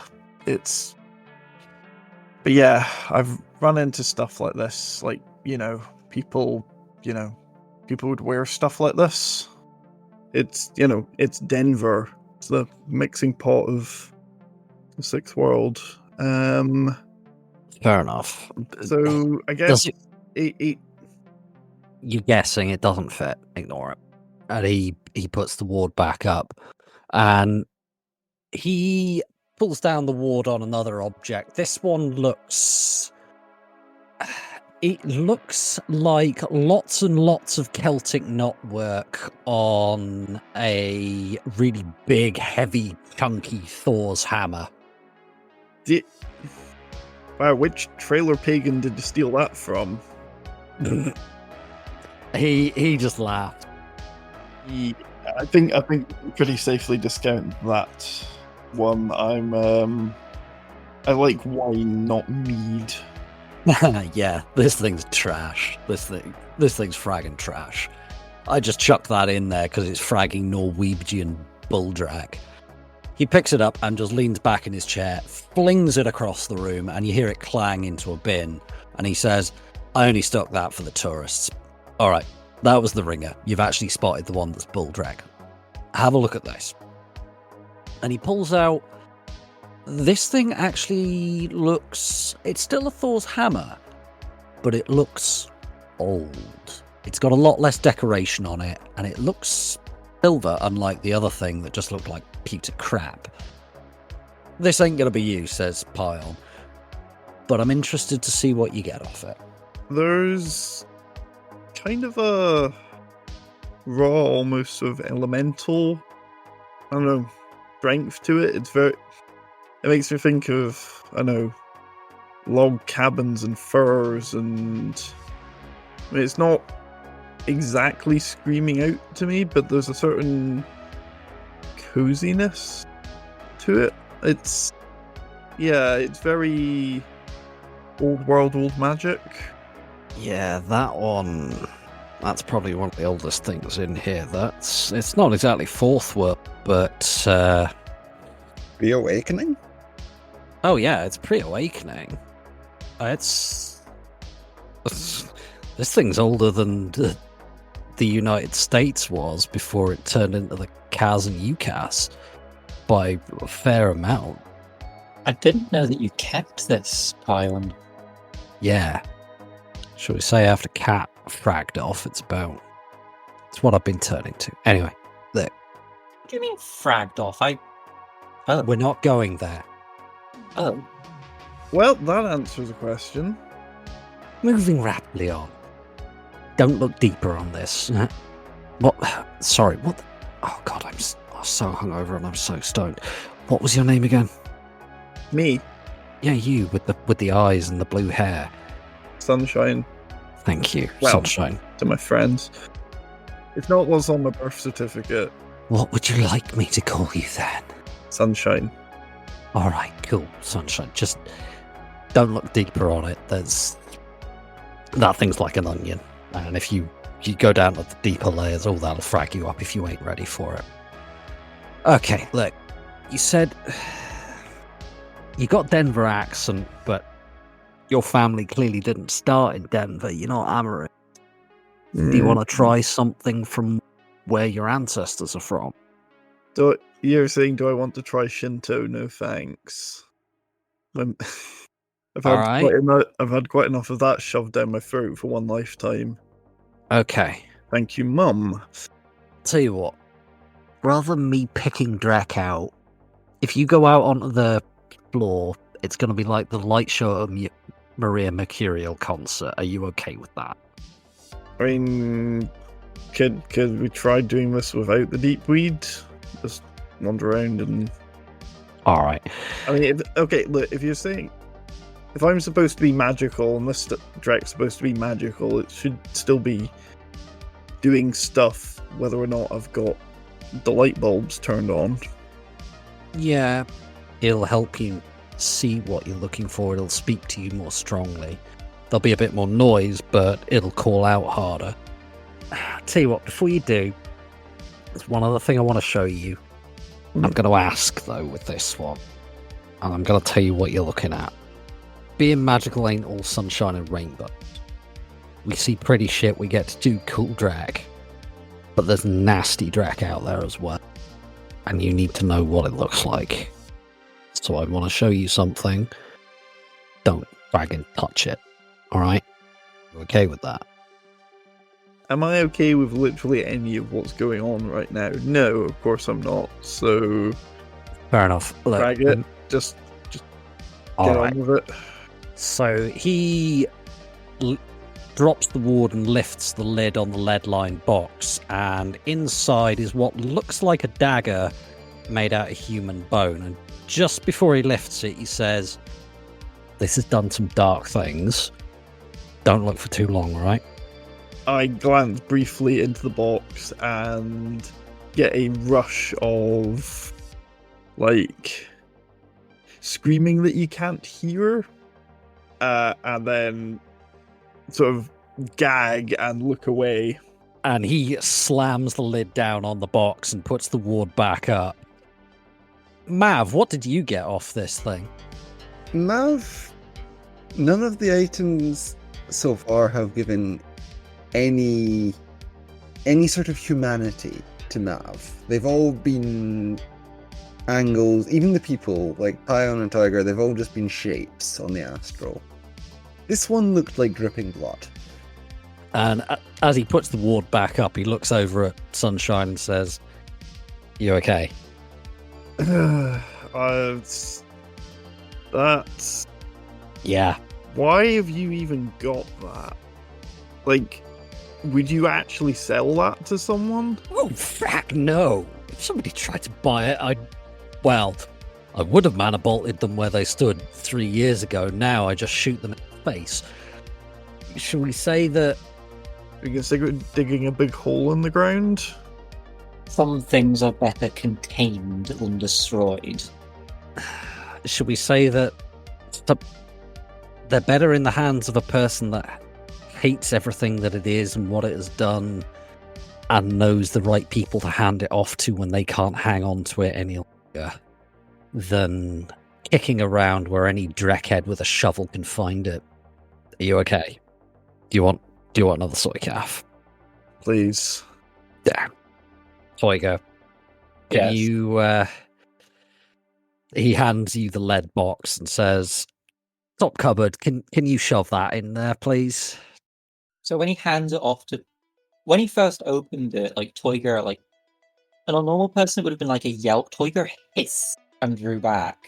So when he hands it to Toiger, like, he sort of flinches a little bit and then, like, very gingerly takes it, trying to, like... You know, like, chefs support a tray on the tips of their fingers? He's trying to do that with it to, like, minimize the amount of contact he has with it. Yeah. And as he's making the soy calf, Pion is washing his hands, and you notice he's actually scrubbing his hands with wire wool. Ugh. It's not enough to make his hands bleed, but they're definitely red afterwards. Pion sets a mug of soy calf down in front of Sunshine and says, "Are you okay? I know that thing was pretty fragging horrible." That is a very evil object. Yep. The guy who used it was worse. Yeah, I bet. He's dead now. Good. Long may it stay that way. Is that in any doubt? Please don't tell me necromancy is a thing in the Sixth World. I mean, yes, but it's just more aggro than it's worth. And the people that try to do it are usually fragging crazy idiots. And it don't. There's worse things. There's far worse things.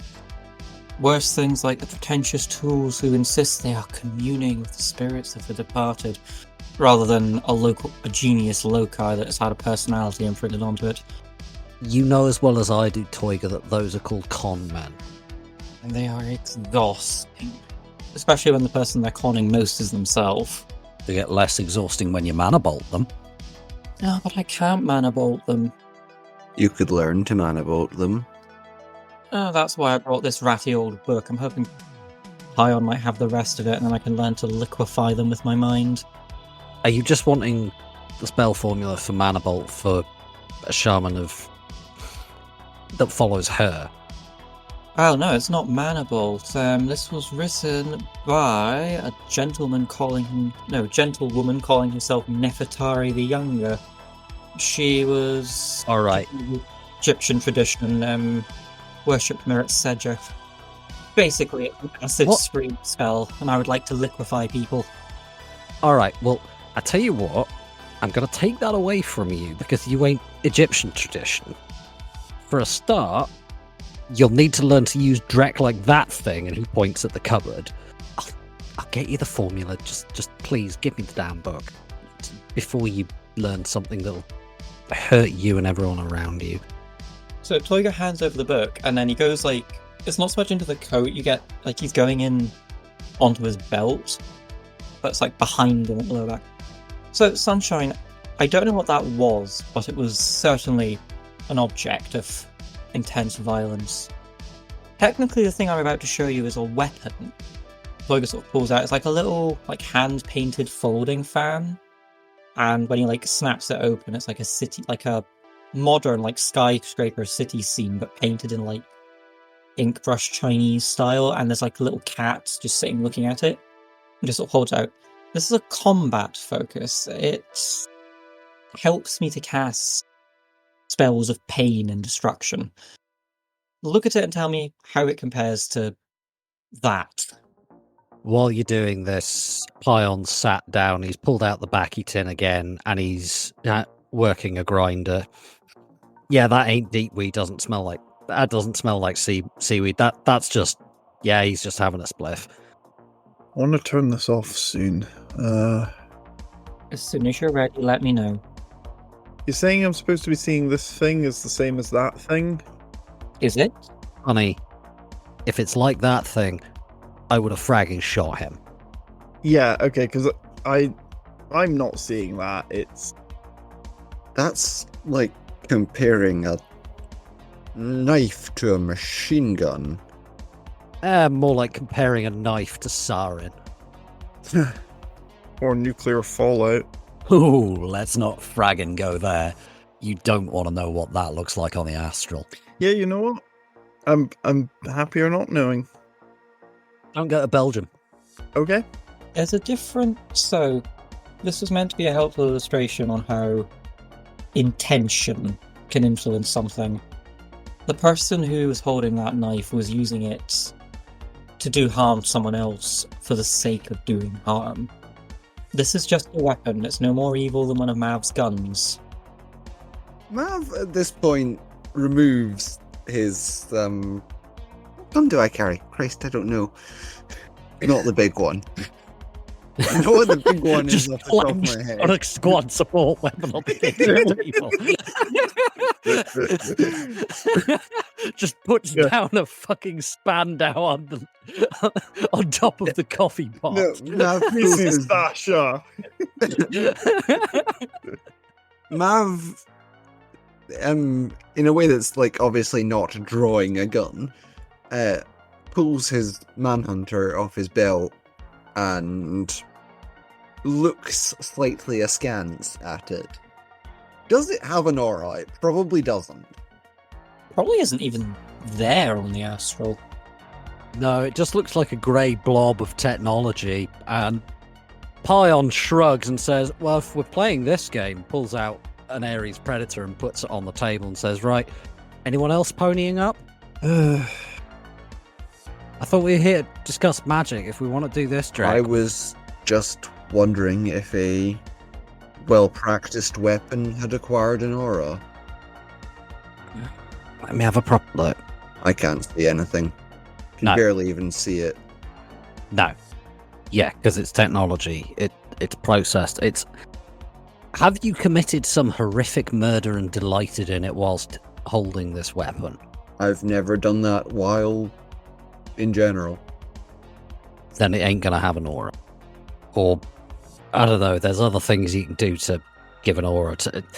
They're all kind of gross. Like, let's just not go there. Huh. It's a magical test I should have tried quite some time ago. So Toyga again, he goes like in about his belt and he comes out with like a little pewter bell. And he like holds it up. There's obviously not like a clapper in it, so it's more like a little cup. But when he shakes it, like it makes a sound, but only like the awakened can hear it. Pion just kind of leans over, puts his hand on his temples and says, oh, gee, give me warning, man. I sold you that. I told you at the time. Tell me. Wait. Oh. Forgot. Sunshine, can you hear this? GM, can I hear it? Fuck it, why not? Yes. Kind of unpleasant. Does it sound like a jangling bell? Should do. Okay, Mav and Toyga like holds out the bell with one hand and like the fan with the other. These are focuses for two different kinds of magic. Can you guess what the bell's for? For two different classes of spells? Yes. Mav looks at them astrally. Do they have any revealing features? So, fan's combat focus, it gives +2 to combat spells. So, Mav, to your eyes, it is very obviously like a weapon. The bell is a summoning focus. Oh, of course it is. Yeah, that makes perfect sense. So being really loud and really irritating, it fills you with the want to go up to it so you can make it be quiet. So what does it look like on the astral to Mav? What do both of these things look like on the astral to Mav? They're both weird formations of geometry. That one is... the fan is... it's pointed. Is that a weapon? Yes, it's combat focus. I don't know if you ever cast a spell before, but it acts as a sort of extension on my own nervous system. I can channel the spell through it and it boosts its power without exacerbating the drain on my own self. Useful. It lets him stab people with his brain. I don't tend to do stabbing. I tend to do more like playing your nervous system like a lyre, shredding you to pieces with a sword wind, and if you can find me the rest. You poetically frag people up. Yeah, we get it. Look, he turns back to Sunshine. None of this Drek spoke to you. I'm fragging glad that thing didn't, because Big Man and Toyga or not, I'd have shot you. Because we don't need more of that in the world. No, I'd have helped. Why don't you go out on the shop floor and have a look for something that, actually does talk to you, then we can maybe work out what you are. Look, I've looked at you. You're halfway between Toyga and the Big Man, so you're clearly a mystic adept. You're gonna be able to cast if you choose to do that. You're gonna be able to learn to summon spirits if you choose to do that. You're gonna be able to... You'll have to learn specifically how to actually open your third eye if you don't want to have a smoke, but you'll also be able to do What the hell do you do anyway? He looks at Mav. Are you one of those assholes that, schmoozes? I'm assuming you don't play the piano or something like that. Do you punch people, shoot people? What? I shoot people. All right, fair enough. That's why I went for the gun. All it's right. not my primary, but I've used it. All right, fair enough. You do whatever the hell he does. Adepts, I don't understand it. I ain't one, so meh. But you got choices. But you ain't gonna be able to make those choices unless you work out how you do the dreck you're gonna do. So, if you want to go have a look and find something that talks to you, cool, you do that. But kind of recommend you get this hoop hole to cast detox on you first, because... Yeah, the holes are... I don't like this, as it is. Yeah, you think it's bad in my kitchen? You go out on my shop floor. I have magical dreck from all over the fragging world out there. No thanks. Toiger? So Toiger goes up to Sunshine, and he sort of like so thumb in middle of forehead, fingers around like the side of the face, and sort of like there's a very faint like sort of blush of golden light where your fingertips meet head, and you've not like you can hear him purring a little bit, like it seems to be coming from him, but also from like all around the room. It's very gentle and very quiet, and it just sort of as like the sort of gentle warmth pulses through you. It seems to push like the effects of the deep weed out of you, and by the end of it you're just feeling like very calm, very rested, and very yourself again. Like it's an extremely pleasant experience. It also got rid of the psychath. Yeah, it also got Soycam out of you, but again, pleasantly. That's probably for the best. Okay, so let's add that to my list of weird experiences today. Thanks, Toiger, I guess. Anytime. Mav, do you want this as well, or? Not yet. Sunshine heads out onto the shop floor. I'm imagining, like, what do you call them? Like, sort of weird, not antique shops, but like weird Curio shops. Yeah, the sort of place that sells, like old bottles and lampshades and weird candlesticks. Taxidermy cats. Yeah. When I was at university, there was a shop in Carlisle that was like that, and it was fucking mental. I bought a spearhead there. It's that there's kind a place that has like an unreasonable number of swords. Yeah, the spearhead that I bought was sat inside of an old World War II Brody helm that was being held by a stuffed chimp. It was mental. It was really bizarre. And we're back to the weird taxidermies. Yeah, apparently. So yeah, go out onto the shop floor, and this, proper rambling, like there's barely enough space between the shelves to slide through in some places. Some of it's in like really nice glass cabinets, some of it's on like old Dexian shelving with like incredibly dusty chipboard. Just wandering past like shelves upon shelves of just everything. It's a bit, in places, a bit sort of weird neo-pagan shop that sells, crystals and incense, and then there's bits where like, I think these are actually wands, and this is just weird like knickknacks and strange old car toys. So as you're looking at the wands and you reach out towards them, you hear a voice from the kitchen. Don't touch the fragging wands, those are weapon foci. They will frag you up. Okay. Noted. Can you see how they're similar to the fan? Similar? You remember the bit where you used that spell on me? Yes. So no. Oh. What did you expect, Toiger? At this point, it just turns into Like when you're going around one of these weird ass curio shops of just what random dreck can I find?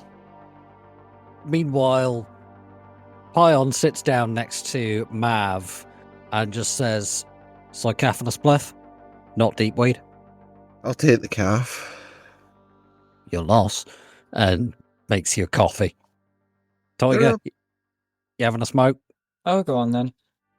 Twist my arm. Mav, you ever seen a spirit on the astral? This is the first time Tiger, in my you life. do not summon spirits in this shop. You know what happens when you try. Shit, so I do. I'm gonna have to leave that spliff. I'm making bad decisions, and then Toyga starts like rubbing his own temples, and you get like that the little gold glow appears again. Is there a back way out of here, Pion? Because from what you've said, I don't want to walk through the shop, but I would like to go outside before this wears off. If you go out back, there's a concrete yard. Any Just don't access to the street? Yeah, there's an alley. Don't open the blue bin. Don't open the blue bin. I don't know why you would, but common courtesy to... Yeah, whatever. So yeah, Sunshine's wandering around. Yep. She's looking at just all sorts of random stuff in here. There's some stones with sort of stuff carved on them. She's grabbed a few of those. There's a couple of bits of bone. There's a couple of old toys, like almost like, you know, sort of painted lead soldiers. They're all chipped and ancient, that kind of thing. Please don't tell me there's a bloody Furby. That's clearly a cursed object that belongs in a lead box. No Furby. Although she's rummaging through a load of books at one point and finds wait, this is an actual iPad, not a like a really old one from like the 2010s. And she tries turning it on and it does, weirdly. Like, okay. As she starts tapping through stuff on it, and It asks for your Apple ID. Can you remember the password? Can you fuck? Nobody can ever remember their Apple ID password. yeah, she kind of decides to hang on to that. There's a couple of books that are hermetic, a box of chalk, and also some, you know, those conductive, like, silver ink markers? Some of those. They're like whiteboard pens, but they're metal ink. Grabs a music player from the, like, 2040s as well. Grabs that and comes back into the back of the shop and goes, okay, so I found these. Ion looks at it, and so there's an iPad. There's an MP3. So, well, no, not an MP3 player, but like a ye olde 2040s-ish Equivalent. Yeah, music player. Some like pebbles with runes carved on them. There's chalk. There's children's toys. There's a couple of books. It's a real mishmash of like weird dreck. So he looks at these for a few minutes and goes, if he hadn't just cast Detox on you, I'd ask if you were high right now. The rag of you, Toyga. Can you make head and tail of this? Honestly, no. A lot of these things seem to actively contradict each other. Like, you shouldn't be able to use some of these if you've ever used some of the others. This is... Alright, so... It's a bit chaotic. I'm sorry to ask this. What the hell happened to you when you awakened? So we were on a job. Yeah, you got hit and drugs were involved. Toyga's told me that much because he wanted to find out what the drugs were. We know that they pulled your astral self out your body. What happened then? Bad thing? Okay, bad things. Don't give me specifics, but brushstrokes here. Give me something to work with. I met a thing that...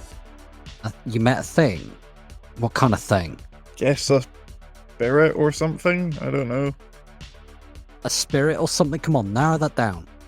It was big, it was ancient, it was made of shattered mirrors. It showed me a whole load of dreck from my past I really didn't want to revisit. Hang on. It showed you drag. Like, did you get the sense it was trying to test you? Yes. His eyebrows just raise and he looks at Toyga and says, that shouldn't be possible. Magicians work for decades for an audience with the Dweller, and you do it by accident. You met the fragging Dweller. He who dwells on the threshold, the being that controls access to the metaplanes. You were uninitiated, unawakened, and you met the fragging Dweller. I guess. Sorry? I'm gonna need another spliff. Frag me. Completely untrained and unprepared, you survived an encounter with the Dweller upon the threshold. Can you stop acting like I've been caught doing something I was not supposed to, please? I didn't ask for any of this. You didn't do something you're not supposed to. You did something that shouldn't be possible. Supposed to doesn't come into it. Well, it happened. Frag Unless me. you guys are just, unless you've got the wrong end of the stick and it was just something else. No, it ain't gonna be. If it was something else, it probably would have eaten your brain. Sunshine, Do you even know what the Dweller is? An asshat? Well, yeah. I mean, pretty much every account agrees that it's a prick. it's not so much a asshat as the asshat. Yeah. Sunshine, in 2062, the emeritus professor of ethrology at Harvard, through considerable effort, arranged an audience between himself and the Dweller. He travelled to its threshold, and it tore him apart. This was probably one of the most powerful magicians in the entire UCAS. That thing's outside of space and time. It's not... The fragging Great Dragons pale in comparison to that thing. This thing makes fucking Ghostwalker look like a snarly alley cat. Okay, and what it decided to do with me for an unspecified length of time was make me relive a whole load of my traumatic dreck from my past. All right. It made you live traumatic dreck. What made the traumatic dreck stop? I made a choice. Okay. What kind of choice? Come on, I need some detail to work with here. I don't need to know your life story, but Right. did it? What was this choice? I had to accept what had happened to me and the stuff I couldn't change.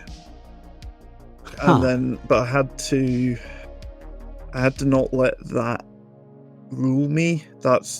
It was about making a choice that was in my past. I had to come to terms with that, but then kind of make amends with myself and move on with my life. And then I went home and basically got immediately dumped straight afterwards. So that was great. Thanks, Luna. Well, fuck. Alright, well, that last bit sucks. Sorry about that. Look, the Dweller, it's not of our world. It's not really of the metaplanes either. I mean, I've been to the metaplanes. I got past the bugger. That was an experience. So you've met him as well, then? Them, I don't know. Them's probably the best word. It's them. It ain't Them plural, possibly. them every sense of the word. It ain't that thing. It's not interested in good or evil. It's not interested in morality. It's interested in, are you worthy? Are you able to prove yourself? It guards the gate between those worlds. Frag knows how you ended up there. Bag full of drugs to the face. I thought we'd gone over this. Yeah, but how much of that's... Well, somebody's going to be able to write a paper on that. It certainly ain't fragging me. It's like a kilo bag. It burst. Quite a lot of it went up my nose. Sunshine, if I ever in the future question your resolve or capabilities, I want you to look me in the eye and say Dweller on the threshold. And I promise you, hand over heart, that I will shut up there and then. Pion just looks at you and says, take that. Seriously, just take that. Please. Getting him to shut up, it never happens. Of all the miracles mentioned here. Okay. Thanks. Whatever the frag happened to you, it's... Alright, so you brought me a load of dreck. Kids' toys, some old technological dreck that's... I was only keeping this stuff because some hermetic dude was making notes on it, and I've been transcribing it to try and sell it. Tell you what, frag it. And he hands you the iPad. Shut your eyes. Okay. Anything? Are you able to do the technological hoodoo with your head? No? My eyes open at that and go, what? Are you one of them? You know. Pion, this isn't the time for your ridiculous conspiracy theories, but... Oh, come on, it's 2 years ago that fragging dreck happened. That thing threatened to drop a Thor shot on the Earth. It was only because another of those weird Matrix blobby thing, I don't know what the frag you call them, AI agreed to negotiate that it didn't, and they blew up a power plant, and there was that whole dreck with the escapees, and... There's a guy I should introduce you to on the Matrix. The two of you would have an amazing time hanging out. That was literally on Horizon News. They ain't gonna put that dreck on there when it makes them look bad if it ain't actually happening. They came out of that looking like hell. Perfectly normal shadow runners and hackers being clever. None of this, ooh, I can control the false astral without using a comlink. Ooh. Go frag yourself, Toiga. Not if I frag. Wait, no. Also, hacker? What? Which century are we living in, Toiger? Do you mean Decker? Well, the house I grew up in was built in, like, the 2011s, so 2010s even, so that century, possibly? You mean... Oh, frag it. I mean, yeah. Well, apparently you're probably not one of them. You're probably not a technomancer. Thank God. Yes, she's probably not, I was going to say unicorn, but those are probably... I mean, I'm a Decker, a bit. I was. All right. You can be more than one thing at once. Yeah, I'm a Decker and apparently a magic adept or whatever it was called. Mystic adept. Yeah, that. All right, fine. Tell you what. Play your comlink. Okay. See if you can crack into that. Should be fragging easy. Ancient drag. What, into an actual iPad? I don't know, it's old. Old stuff's less secure. Chummer, I would need the Matrix equivalent of the fragging Rosetta Stone to open this thing up. This is... Yeah, I don't actually speak Matrix Ancient Sumerian. All right, You know, I actually saw a book written in Ancient Sumerian last time I was here. Did you? Toiga, not the time. He pulls out a couple of comlinks and turns one off and then puts the other one on the table. Right. Crack into that then. Okay, so I get my comlink out and drop the sunglasses onto my head, like down over my eyes. So go to Matrix, and so it's an analyze I need to roll first. No, it's running on open, so you can find it. So you can just start rolling exploit. Don't worry about actual rolls, though. Yeah, I run my exploit program a number of times. Go, get myself in, go pop the glasses up. Mm-hmm. As you do, Pion grabs Toiga by the shoulder and shakes him and says, "Fraggin' knew it. She's one of them. She's using Matrix magic. Look at it. It's fragging knew it wasn't like techno bullshit. I knew it was some kind of magic. Look at her. Pion, this is just how she uses the Matrix. Please stop shaking me. She's like a fragging light bulb. She is like a Christmas tree right now. Okay, Holy shit, you're right. Oh my god. Yeah, I fragging told you. She's one of fragging them. there. I popped my glasses up. I don't know what's worse, that you're a technomancer or that Pion was correct about something. Were you fragging asleep in 2070, girl? I was. Did you know the whole nuclear power plants exploding and AIs threatening to drop Thor shots on our heads pass you by? Yeah, I was otherwise engaged in 2070. Asleep? No, in a bed often. What? Why is Pion shaking Toiger? I don't know. Maybe because I've got a fragging technomancer in my kitchen. Ion, if I was a technomancer, why do I need a comm link? I don't fragging know how they work. I just know they do weird dreck with the Matrix and their mind, and the corpse say it's not magic, but it's blatantly a kind of fucking magic, and you're glowing like a Christmas tree while you're fragging with my Matrix dreck. What plane is she glowing on, Pion? On the astral. It's Matrix magic. First thing I was taught about technomancers is that anyone who is a technomancer cannot awaken, and anyone who is awakened cannot become a technomancer. Mav, don't tell me you believe this Who nonsense. the frag taught you about technomancers? I'm not answering that question. Frag you, man.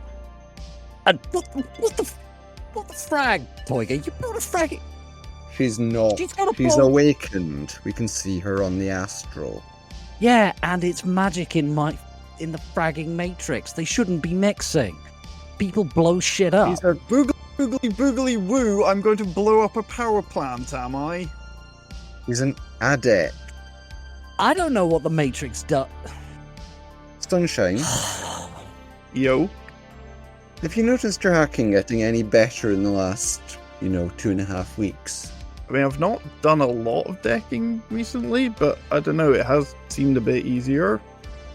But, it's not like I keep decking the same thing over and over again. Difficult to tell, I know. Pion, What? if she's an adept who improves her abilities with tech, with her adept powers, she Wait. will glow up the astral while hacking. Wait, what? It shouldn't be possible. It's Come on, just man. a skill. Come on, man. A Matrix adept. I know we've been smoking all kinds of dreck this afternoon, but I'd ask if you're high, but I know you already are. Yes, I am. Yeah. That's bull dreck, man. Nobody does that. A Matrix adept. Is using a gun That's no different. That's a physical skill. it's technology. It works with my smart link. It's no different. It's no different than one of those adept boxers who beats your face in with magic. Look, I'm using a fragging set of truths. I'm controlling a comm link.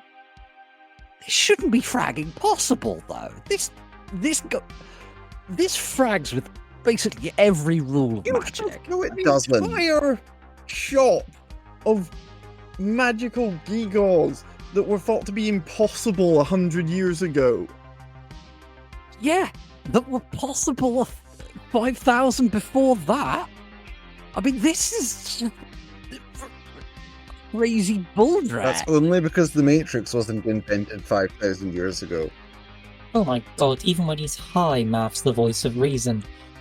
I'm always the voice of reason, Toiger. He really is. It's Because I hang out with you.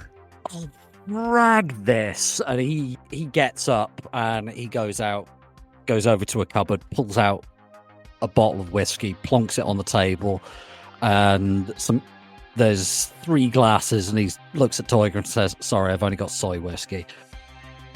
If you want, I can get another glass." Oh no, I'm not risking it. We need to do like a run on a pharmacy at some point so we can get something for my stomach. I keep accidentally eating soy recently. But onto this, I mean, the laws of magic. You can look, if you want a glass, I'll put up with the consequences. I'm not going to subject you to the consequences. Toyga, are you feeling well? You're not being an asshole today. Lie down. He pours 3 glasses and just necks his and then pours another one. All right. So we know she's a mystic adept. She lit up like a Christmas tree when she was doing the Matrix bull track. Are you sure that's not just how these technomancer bastards work?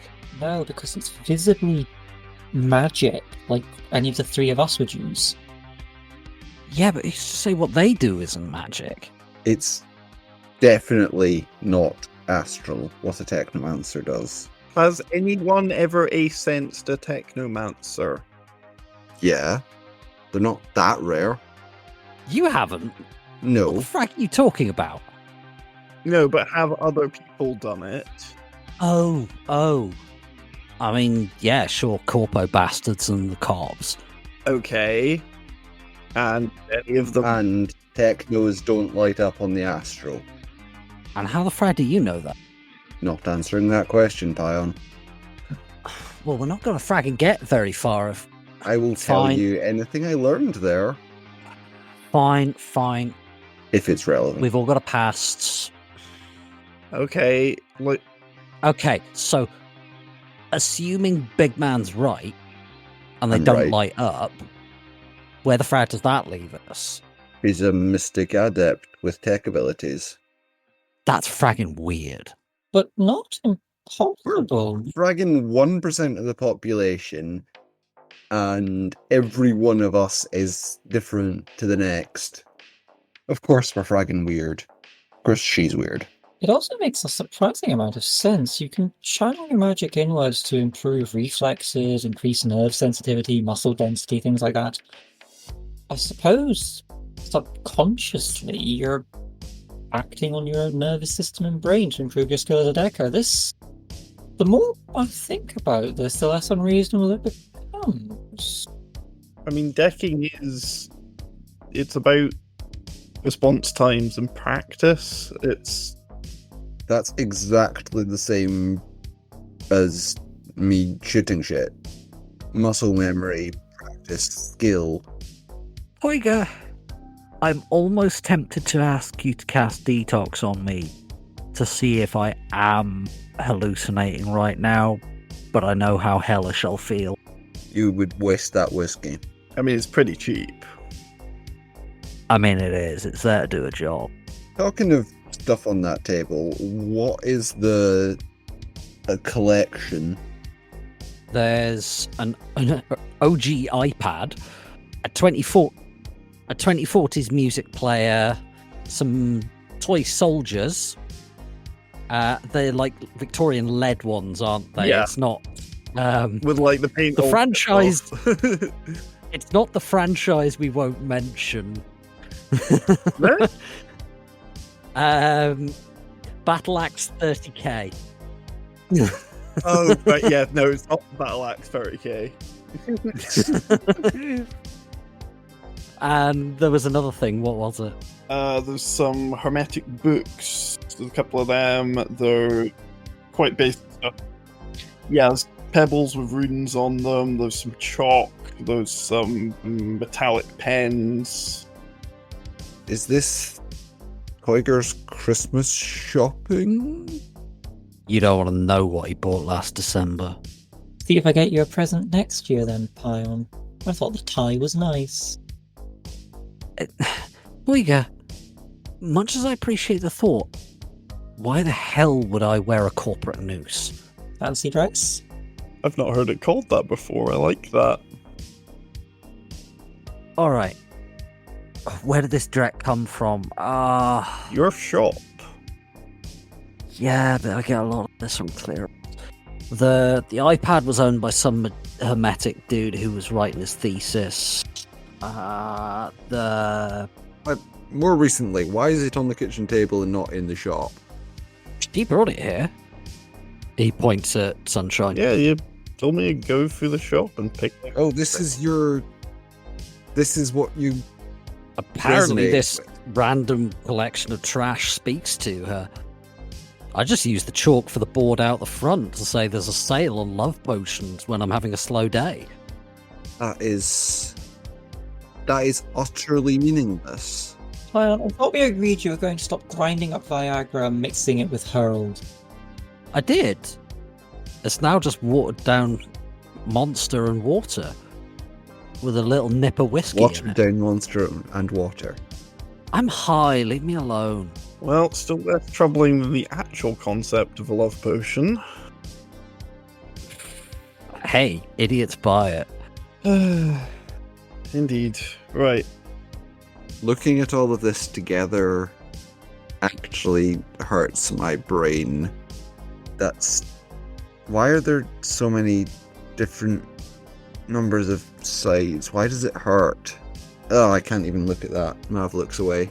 Right, Mav, for your own good here, buddy. And then, like, Toyga's like having to come up to you from behind, so it's like fingers on your face, ears, and thumbs on earlobes. Like, let's just fix that out of you. Then again, like, you get like the warm pulses going through your body, chasing all the drugs out of it. So while you're doing this, Pion's pulled out. It's like one of the soft paper packets of cigarettes. He's flicked the bottom so that several of them come out the end. He's taken one for himself and he's holding it out to Mav. No. Holds it out to Toyga. No, thank you. Sunshine. What's in these? Tobacco. Oh, if you don't want one, it's fine. I'm just being polite. I'm not starting that again. He lights up and it's cheap and foul. It absolutely stinks. And he scratches his head and looks at the collection of crap on the table and goes, I have no idea. It looks even more disconnected without the astral sight. Also, frag me, how do you even cope with seeing that for more than 10 minutes? That's You actually kind of get used to it. really 'cause It even the becomes- normals outside glow. it becomes like background noise after a while, and you can focus in on. But we're not here to talk about me learning to tune out the bull drac and actually concentrate on anything. Maybe if you were better at tuning out the bull track. Have smirks. He takes a draw on the cigarette. If I was better at tuning out the bull drac, I wouldn't have ended up here. All right. This stuff, I probably wasn't going to make it a lot on this anyway. Give me 100 new yen and take it away with you and sit with it. I think that's the best we're going to get here. I don't think we're going to find your tradition this afternoon. Apparently this stuff talks to you, so it might help you find it. Okay. Guess we're doing this the hard way then. Well, Hey. Thanks, I guess. Well, it's been an interesting afternoon, if nothing else. That's a bit, yeah. I was going to say, well, Ion, I need to pay you for the rest of this spell. I'm going to pick up on a couple other things. Sunshine, I'm not getting you a birthday present this year. Have weird stuff from Pion's shop. All right, what are you getting, Toyga? Oh, thank you. Formula for acid spray. Yeah. And that was about it. All right, so you just want the formula for acid spray? Yeah, I've got that. I mean, I can load it on that ancient piece of dreck if you want. And he points at the iPad and just gives you a shit-eating grin. I mean, sure, load it onto that, and you can throw in a hand-cranked Brontosaurus feeder as well. One of the marvels of modern technology. I mean, hey, I heard that Evo's working on cloning them. Sure, why not? It's the world we now live in. I mean, have they not seen that old flat screen? I was going to say, it's not like they made an entire franchise of movies and wrote several novels about why it's a terrible idea, but sure, why not? I know, right? All right. Great Dragon's got to eat something, I suppose. Yeah, I hear Lothwir prefers underperforming execs. Well, you hear all sorts about the Golden Boy, don't you? Yeah, old goldenrod. Right, cool. You got your formula. You getting anything else? No, just the formula for now. I can sit and learn it later. Alright. I believe I promised these two coffee and cake. Would you care for some? Sure. Tell you what, before you go, Toiga, I'll knock 50 off that if you give me a detox. So Toy sort of holds out his hand, so like Pion just... Pion just kind of reaches out, claps the hand, and he's holding on so hard that it's like bordering on hurting. It's slightly uncomfortable. So the image I had in my mind was that Toiga was palm up and Pion was palm down, and then Toiga just sort of like twists it over, and rather than being like a gentle pulse that goes through his body, just suddenly all of it's gone in a really sudden slurping motion, and then Pion coughs and staggers and stands up completely straight and totally fine. And he just has this moment of,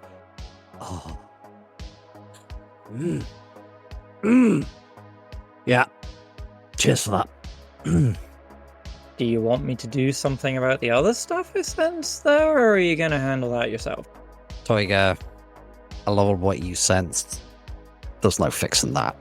You got everything you want? I've got everything I want. I'm going to go and get coffee and cake with my friends. Cool. If you ever want some of the same, just hit me up. You can have some of the good One stuff. little thing before you go. What? Any of you breathe a word about that dagger to anyone, and you, Toiga, I will nail your dick to my kitchen table with it. That's a fight I look forward to having.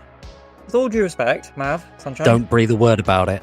I don't want people to come looking for it. You don't want the kind of people that will come looking for it coming by. Yeah, Mav, Sunshine, you're my very dear friends. I owe you a very great deal.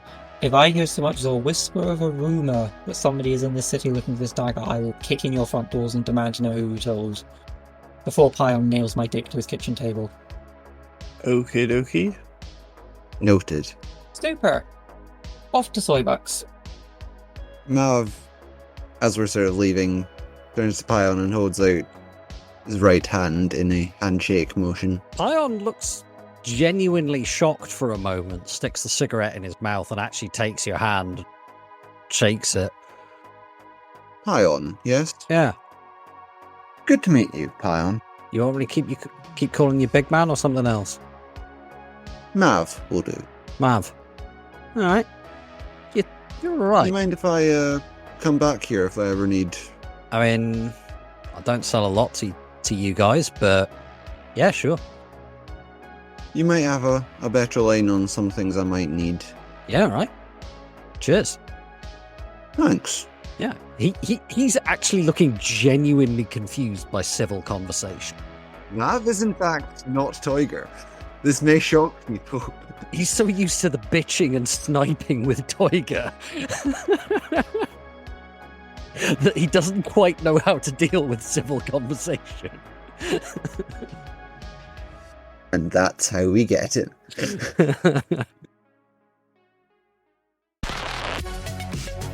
Thank you for spending some time with us and listening to the Pride Against Prejudice podcast.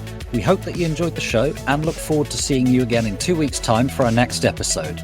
In the meantime, which mentor spirit are you picking, listener?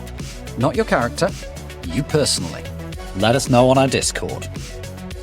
Intro is More Human Than Human by Karl Casey, and the background music is also by Karl Casey. Outro music is Neon Thrills by Luck Hash, and all sound effects are credited in the show notes. The Tops Company Inc. has granted permission to the Pride Against Prejudice podcast to use such names, logos, artwork, marks, and or any other proprietary material for promotional and informational purposes on its website, but does not endorse and is not affiliated with the Pride Against Prejudice podcast in any official capacity whatsoever. All other works mentioned in this podcast remain the property of their respective owners. The Pride Against Prejudice podcast is licensed under a Creative Commons Attribution 4.0 license, so if you want to use any part of the show, please give us the credit. See you next time, chummers.